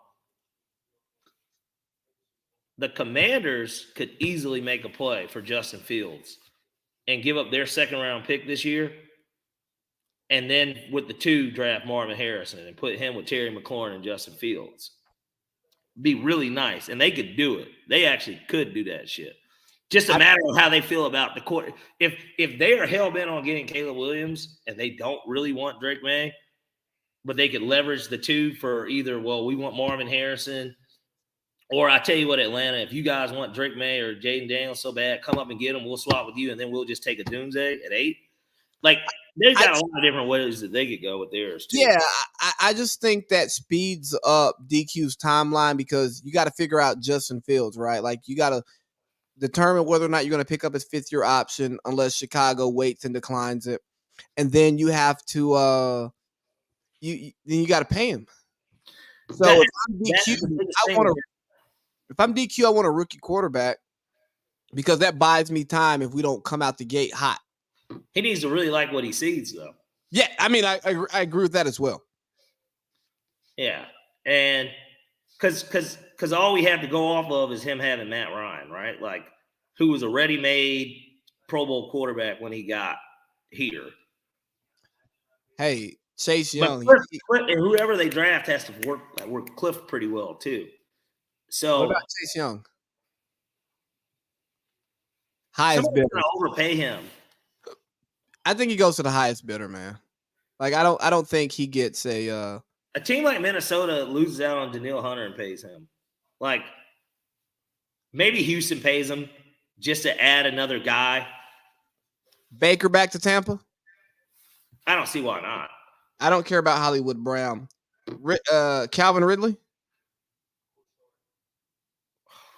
He's a hard player. Kansas City. If they can make it the money work, if they let Snead walk to where they can get a guy like him, I can see Calvin really going to the Chiefs. Okay, so now we got the run of the running backs. We got Saquon, Josh Jacobs, Tony Pollard, Derrick Henry. Like I told you with Henry, Baltimore or L.A. No Dallas for Henry? No, I don't think that. That'd be kind of taking a step back. I can see Saquon, though. I like that's the one thing Tannenbaum actually said that I'm like, oh, that does make sense. What about Josh Jacobs, man? He's 25. He's 2 years removed from a rushing title. He's maybe another candidate for Dallas too, just because. But like, hey, Tony Pollard. I think Tony Pollard moves from Dallas. He's a B back. He's not a workhorse.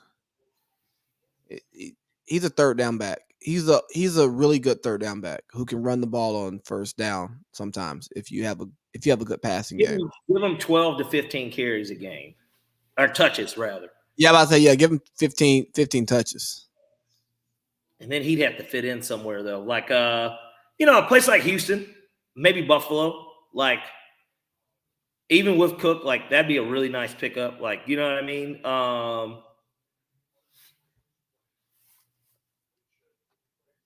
Did Scott Pollard die or something? No, I think he had surgery. I think he's better now. Oh.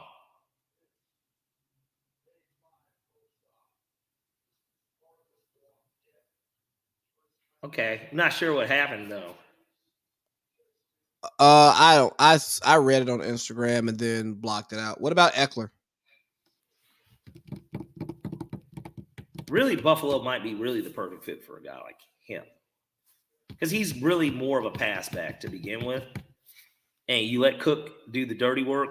I mean, Cook's a 3-down dude too, but like He fumbles. He fumbles. Eckler's really good in the passing game. He has to go to a team that is at passing. Like, I know it sounds crazy. Kansas City would be a great fit for him too, even with Pacheco still there. Like, I mean, they may not have to pay him. That's what I'm saying. I don't know how much money a guy like that even commands. Maybe like the Arizona Cardinals. Somebody just kind of pays him a little bit and he goes. I don't know. Patrick Queen. I don't think Baltimore wants to get rid of him, but I think they will because they can always they just have a knack for finding linebackers. Yeah. I mean, I couldn't even get in deep who really needs a middle linebacker either, though. All right, I'm just gonna say a few more names, and you can tell me if you care. Gabe Davis, Jacoby Brissett, Zadarius Smith, Stephon Gilmore, Xavier McKinney, Dalton Schultz. Gilmore will be nice here if we don't want to bring back what's his face? Yeah, the African kid. Okuda. Yeah, Jeff Okuda. Who else we got? Hunter Henry, Josh Uche. Yeah, and that's my list. Yeah. I think we hit the guys who matter. Yeah, and there's actually going to be so many dudes that are going to be available. It's honestly a pretty good free agent class. Like in terms of a whole lot of, there's no just guaranteed of where somebody's going. Nah, and it's going to be curious to see how the money gets spread around, because and even a team like the Giants, for instance, let's say they lose, Saquon's not coming back, but they can get Eckler on a 3-year 20. He might maybe go to New York instead too. Maybe he's the next Tiki Barber there. Or imagine Russell gets good word that he will, that he'll get paid, and he works with Denver. You know what I mean? Yeah, because that's the beauty of agents. Agents can get messages that players can't. What else we got here? I don't really got much else for football, man. Yeah, football's been pretty dry. I mean, we got the combine next week, so we'll get to see if somebody's hands are too small and talk about that. A guy that runs a 40 that shouldn't be running a 40 that slow. A guy that's bad or there's an O lineman that can only do 18 reps, stuff like that. Like, the guy interviews poorly because he has bad public speaking skills and he has anxiety. Yeah, but he's a great football player, right? Or a guy right. Or you have a guy like Baker Mayfield who had a 3rd round grade until like the Senior Bowl and then the combine. You go, oh yeah, this guy's 1st overall pick. Yeah, that, or they'll ask a guy. They'll be like, if you could sleep. If you could transform, they'll ask that random weird question. Here goes. If both of your parents own life support and you can only save one, who would you save and why? All right. I'm curious to see what Caleb Williams would do. I'm sure he will not do much, but just talk to 3 teams, and he'll talk to probably a wild card team just to get the media going.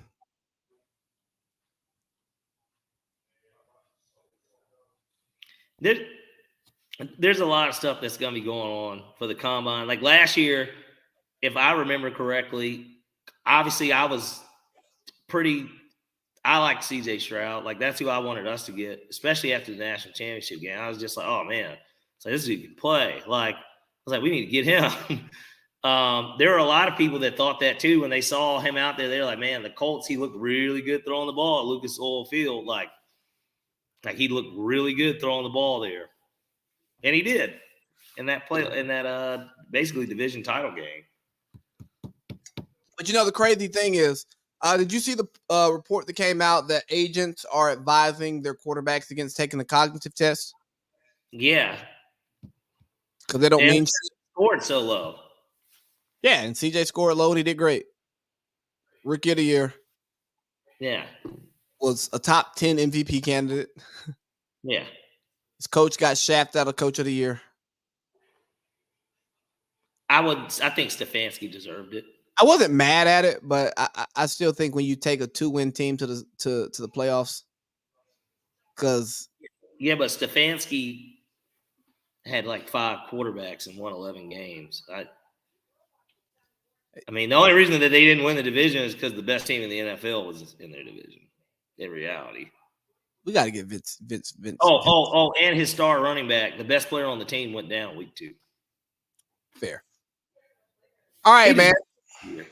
Let's hit a little bit of culture and get up out of here. Let's do it. Hey, Joy Taylor and Taylor Rooks have a podcast now. It's not a sports show; it's a live show. Are you excited? No. Why not? They're two of the biggest ladies in sports entertainment today. I don't know what they can really tell me about anything, though. I mean, they have perspectives. It doesn't move the needle for me. It sounds like you're trying to bring it sounds like you're misogynist and you want to bring the patriarchy back. I didn't say that. You did. I was making an accusation and you're not denying it. Well, then let me deny it flat out. That isn't true. You know, I like what they're doing. I like that, you know, as they're elevating in the sports world, they're getting their opinions out there, and some company's going to put some money behind it, because I do think that bringing women into having more women like represented in the sports media space helps out women. You know, I think that, you know, after high school, maybe college, chicks kind of lose sports. They don't play pickup basketball. They don't play in like flag football leagues. You know, there was surprisingly there was a chick that was playing pickup the day that I was. It was after I had already ran my games, but she was out there, and I was like, huh, you know, kind of the way she was built. It was a white chick, kind of big in the upper half, you know. Yeah. You know, like those chicks that it's like, gosh, she doesn't really have any legs. Or no, I'm sorry, she's all legs, and then it's like just top. Like, did y'all have the same taste? Like top, like just torso up, like,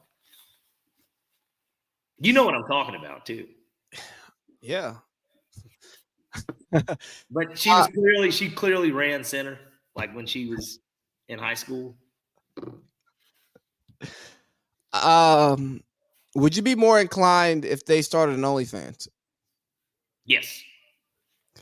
You fucking pig. No, I'm not a pig. It's sex sells, and them talking about sports is just not on. It's not on my bingo card. I'm gonna subscribe to the pod. I hope it does well. I'm gonna subscribe and give it a chance. Go ahead. There's so many platforms for it. It's just it's already a saturated market with, like, I don't know. Maybe they will have interesting guests that we can get different perspectives from. I don't know. You know, I hope in their first 10 episodes they bring Malika on. And just to have a little trifecta moment. Yeah.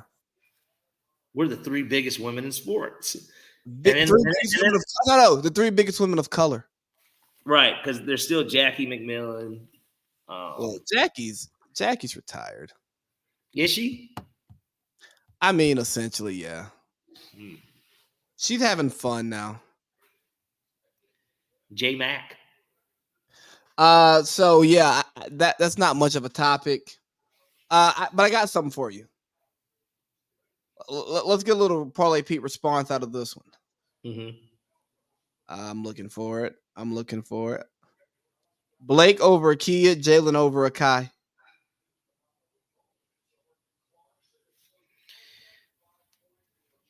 Did we talk about Caitlin Clark breaking the record? Oh, shit. I forgot about this one. Parlay Pete. What about this right here? Hold on. I want to bridge the gap between artists, executives, and everyone who calls this culture home, and the work we're doing here in Congress from the perspective of policy. This work has been done by Prophet, Reverend Yearwood, and so many others outside of the halls of Congress. But now it's time to organize formally and bring into the halls of Congress the power and the transformative nature of hip hop culture. Our goal is to make sure the hip hop community has a seat at the table as we work on federal policy. It's that simple. We want to bridge the gap. The Hip Hop Task Force. Yeah, New York, right? I mean, no, this is federal. Who's that talking? It almost sounded like New York's mayor. No, that wasn't Eric Adams. This was so the caption is Democrats are forming a coalition to leverage the influence of music in addressing key issues impacting Black and Brown Americans. Be honest with you guys, there's not many people in the music industry, hip hop industry, talking about the plight of Brown Americans. On Wednesday, Representatives Jamal Bowman, Hank Johnson, Andre Carson, and Delia Ramirez, okay, there we go, introduced the Congressional Hip Hop Power and Justice Task Force led by the Black Music Action Coalition.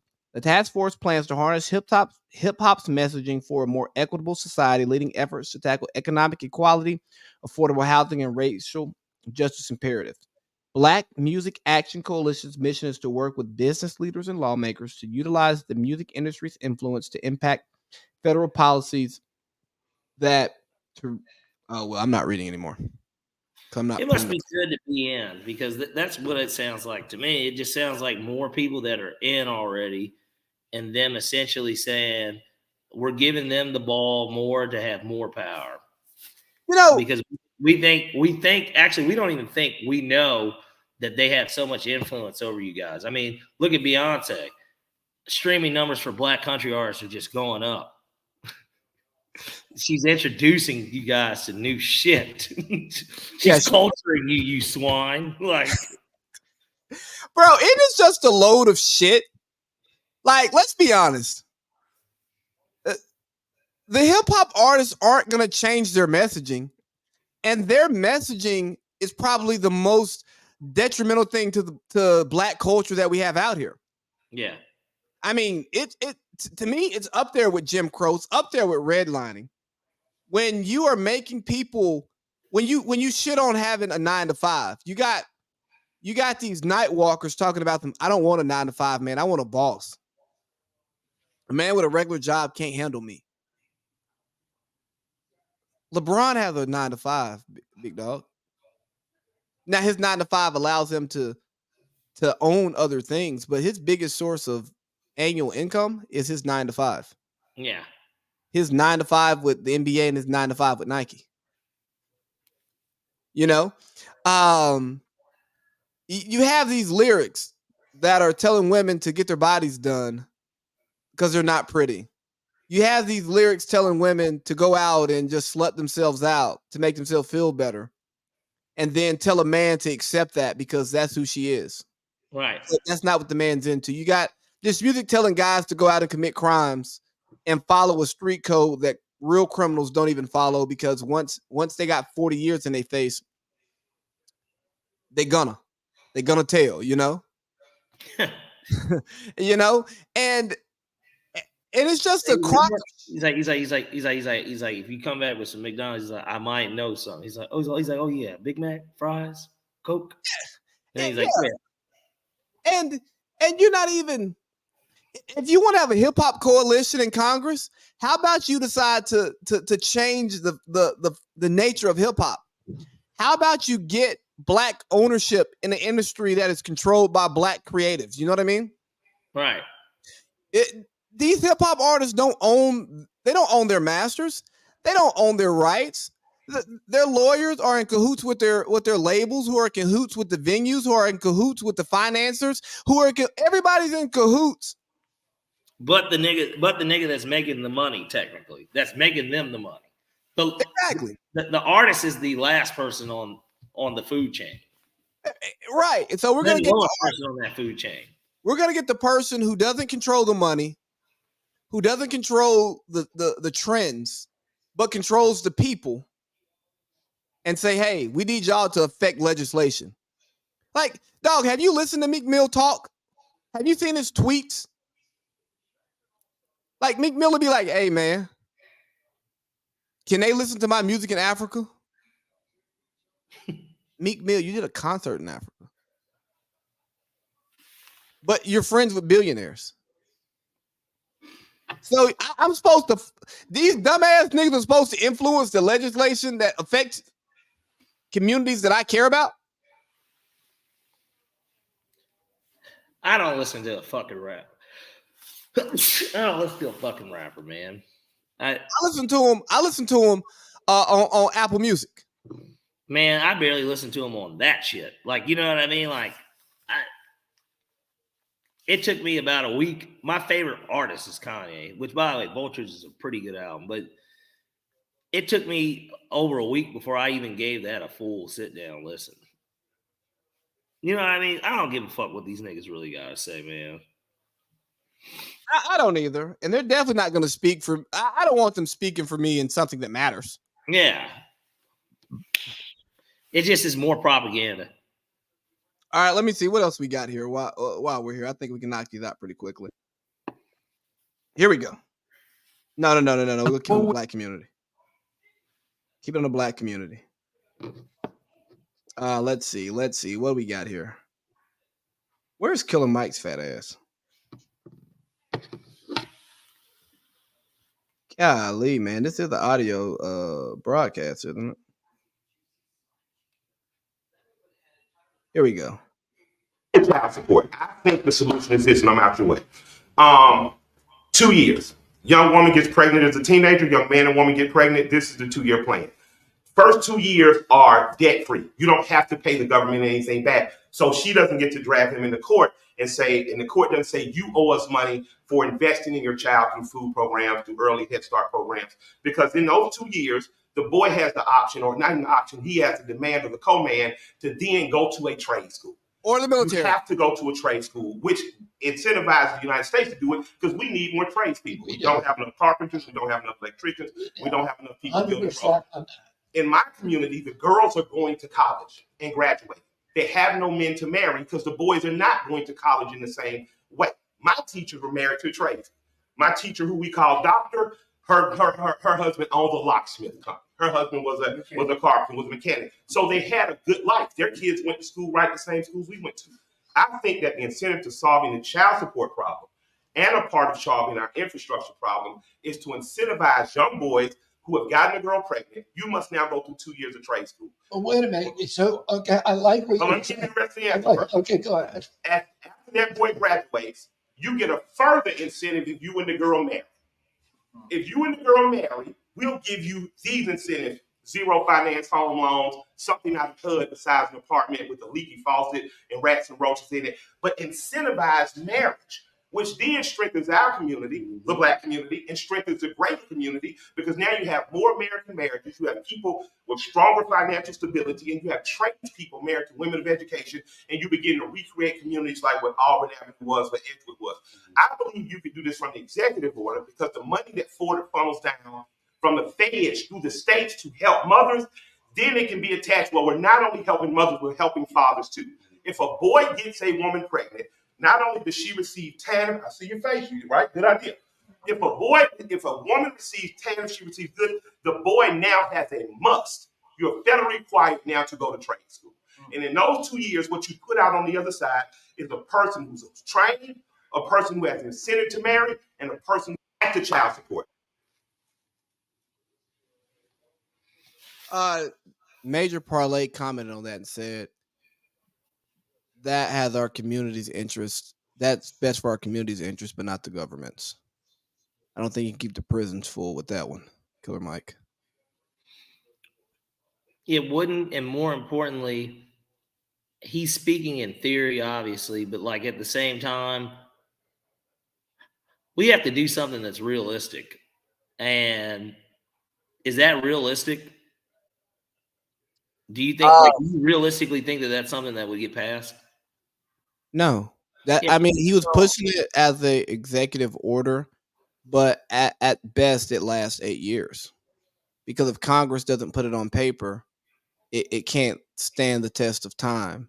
And with the status of this country, I think that it would end up in the Supreme Court, and based on the ideology of the court, it would get struck down. I think it's a great idea, but how do you tell poor white Americans that this this incentive exists for people in the same situation as them with different skin color? How do you tell the taxpayers that their tax dollars are going to go to something that they may not believe in? Because, we look at single mothers as victims, and you and I are nuanced enough to understand that all single mothers aren't victims, and all absent fathers aren't deadbeats. But I just think it's a great idea coming from somebody who hasn't tried to get legislation passed. Like I said, in theory, it sounds good, but the biggest issue that you're going to face with that is that it's just not going to fucking happen. I would be trying to do something different. Maybe, what we've got, the hip hop task force, right?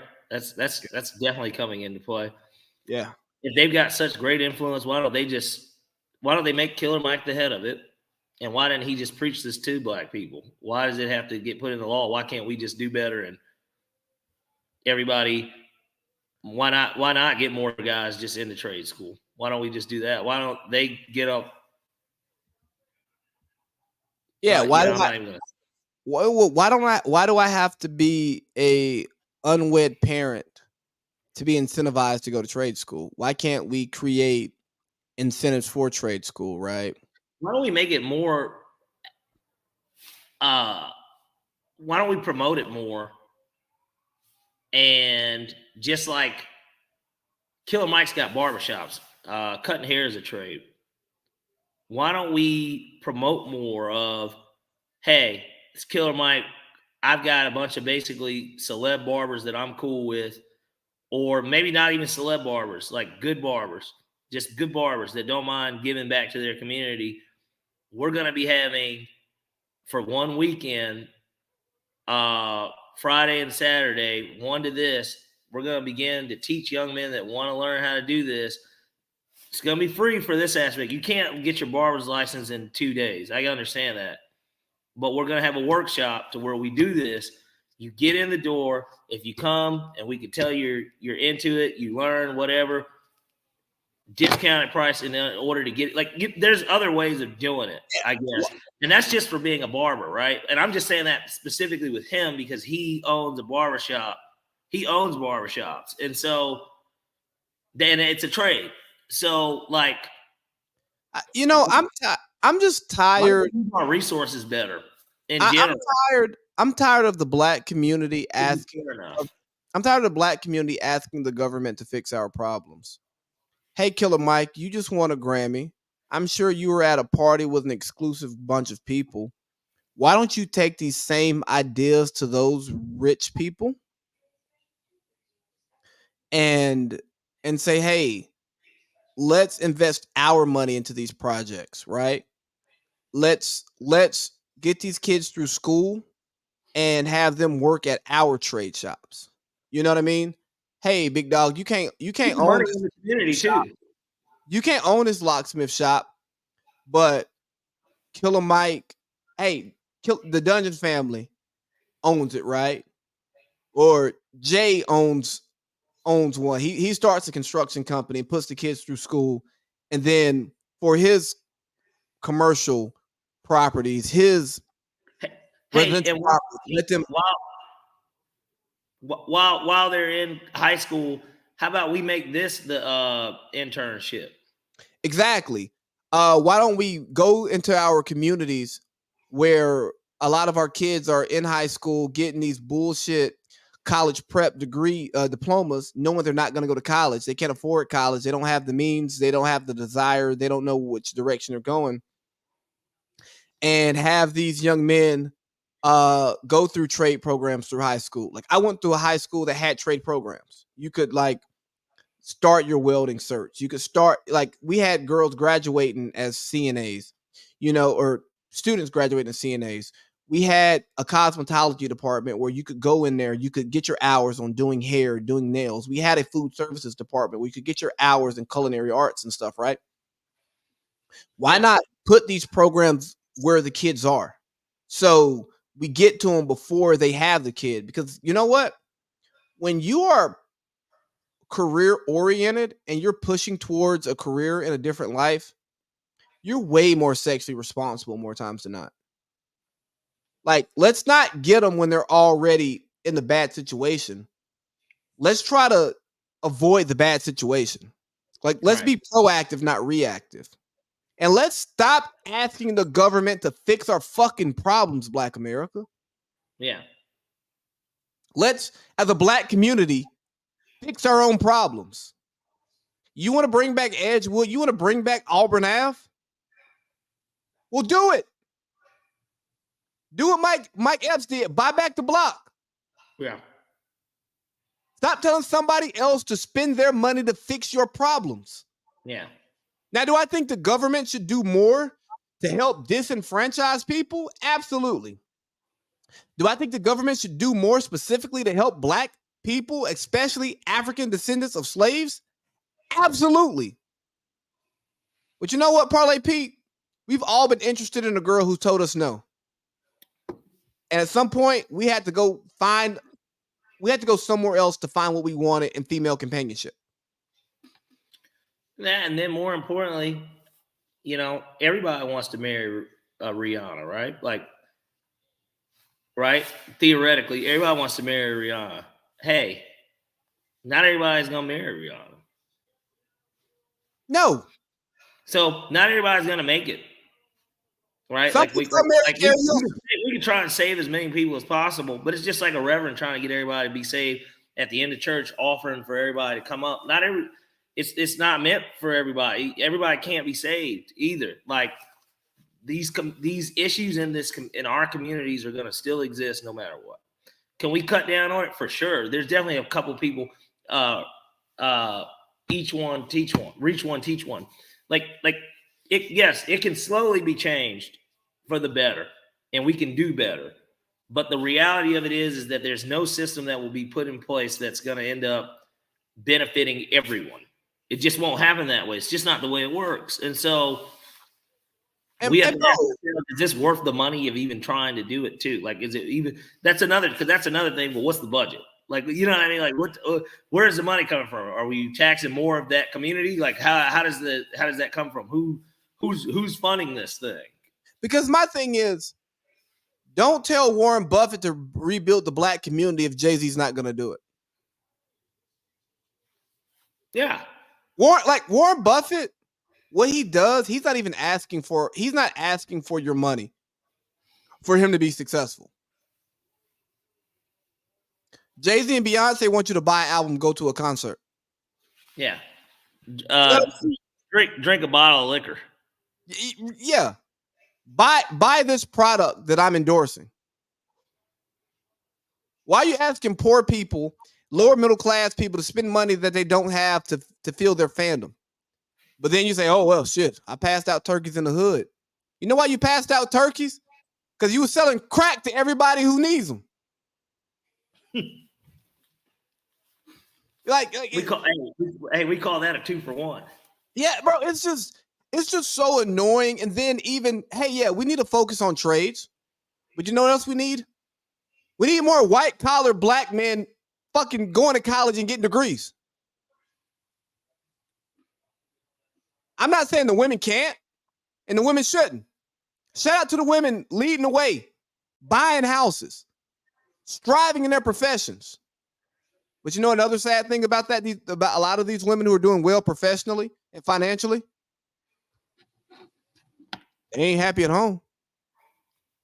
Because they can't find that man that fits what they want. And they come into a situation like they come to the situation like a lot of men. Hey, I'm the breadwinner. I set the standard of what goes on here. And the dude is like, hey man, I'm still a man. Like I still want to lead my house. I still stand up when I pee. Yeah, and yeah, I use urinals. You don't. You go to the stall and lock the door. And then the woman goes, well, I don't want to put up with that. And the man goes, all right, bet. I'll find somebody else who will. And there's more women. And now these successful, beautiful women who have a lot to offer got a rose and ain't getting none. Imagine having to go to your rose every night, but you can't get roses on a random Tuesday. Look, these people, they don't laugh at the same jokes, Lee. And so there's going to be some discord there. Like, it's just one of those things, like I said, it's not going to get fixed overnight. And we know it won't be fixed in totality to begin with. But there are things that can be done by those that are in the position of power that know the white people in the position of power, because let's just call it what it really fucking is. You could say that it can be self-sufficient, but you need the help of white people too. And those are going to be the people that are really going to have the opportunity to shake the thing and make it actually work. Even though, like I said, it's not going to cover everyone. Everybody's not going to. There is going to be some child left behind. Some of these niggas need to be left behind because they ain't going to do the work. Fuck them. Exactly. That's what I'm saying. There's going to be children that are going to be left behind. Like, hey, Parlay Pete, we didn't work hard for everybody to live the way that we live. We didn't sit in them bullshit classes knowing we didn't need those classes for our profession, but knowing that that piece of paper set us up to do what we wanted to do in the way that we wanted to do it, for somebody else to get the same shit we got without putting in that same work. Yeah. Fuck them. Like, I had a conversation with a family member over the weekend talking about so-and-so don't deserve this, so-and-so don't deserve that. And I'm sitting here like, motherfucker don't deserve nothing. You eat what you catch. If you ain't hunting, don't talk to me about eating. And if you ain't hunting, you better establish a relationship with the hunter and get a hunter something that the hunter can't give himself while he out there hunting. Yeah. We call it bartering. Yeah. That's why we have money. Because, hey, I don't have time to do all of these things that I need, but I will give you this. And I know that this is good enough for you to do it for me. Exactly. Like, some of this stuff is so basic, but I'm just, it just drives me up a wall that we continue to beg for stuff from other people that we won't beg from ourselves. We say, hey, help us fix our problem. Help us fix the broken people. Help us fix the ones who've made the mistakes. While not saying, hey, let's make sure our high achievers are being rewarded. So that they can funnel it down. So they can bust it down. So they can say, hey, I'm him. I got it. You know what? Me paying for your kid to go to private school is a tax write-off. Instead of me giving this money to the government, I can give it to you so I know it's going to good use. You know what I'm saying? Hey, no, government. Hey, government. We say the government put black people in this situation. Hey, government, you fix it. I ain't never went to somebody to fix my problems without paying them. If I can't fix it, I got to pay for it. Yeah. Low threw a toy down a toilet today. The one time I'm using the bathroom with the door open, right? She comes running in there as I'm flushing the toilet and throws a toy in the toilet. Well, guess what? My main toilet's clogged up right now. I got to put the snake in there and try to get it out tomorrow. And if I can't get it out tomorrow, I got to undo my toilet. First, I got to undo my toilet and try to get it out myself because I know how to take a toilet apart. Right. But then if I can't fix it then, or if I can't get my toilet back together, I got to call a plumber. But I can't say, hey, plumber, my child threw something in the toilet. I need you to come fix this on GP. Nigga, I don't know you. Right. But man, Parlay P, I think this is a good stopping point. I'm just tired of niggas begging. Well, hey, we're gonna continue to be tired because niggas are gonna continue to beg. It happened to me at the gas station earlier today. At least that nigga was poor. Killer Mike ain't poor. Yeah, but what makes him think I got it? You got a car. So he might not have any debt. I might have all the debt in the world. So who's richer? He don't have nothing, but he ain't got negative nothing. Yeah, like you don't know. But I'm just saying he don't know. Now that's not the case. But I'm just simply saying, how would somebody know in reality? Or better yet, how does he know I didn't just give the guy on the street my last dollars that I had in my pocket? Like that when I was stopped at the stoplight that I gave dollars to. How you know you didn't support the Water Boys? Some of these guys, right? Some of these guys don't even realize that, like, and it's fucking crazy here too because I mean, homelessness is somewhat. I'm not gonna say it's like super random, but man, it just never fails at certain lines. You just know somebody's gonna be there begging for something, and you don't want to seem like a bad person by just not, doing the whole.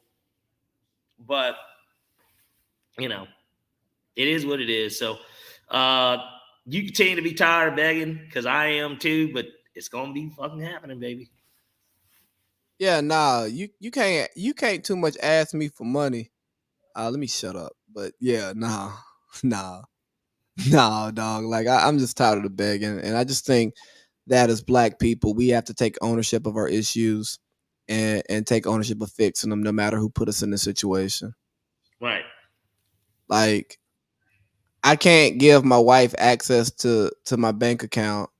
Not that she would ever do this, if you know what I mean. And then she drains the bank account and puts us in $30,000 worth of credit card debt.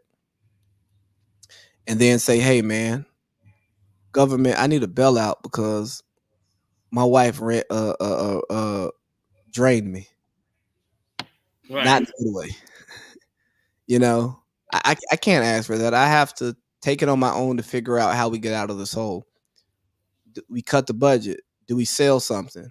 You know what I mean? Do we look at the market and see if we can sell the house for a profit to get us out of the debt to then buy again later when we're in a better financial situation? You know what I mean? Like, I got to fix my problems.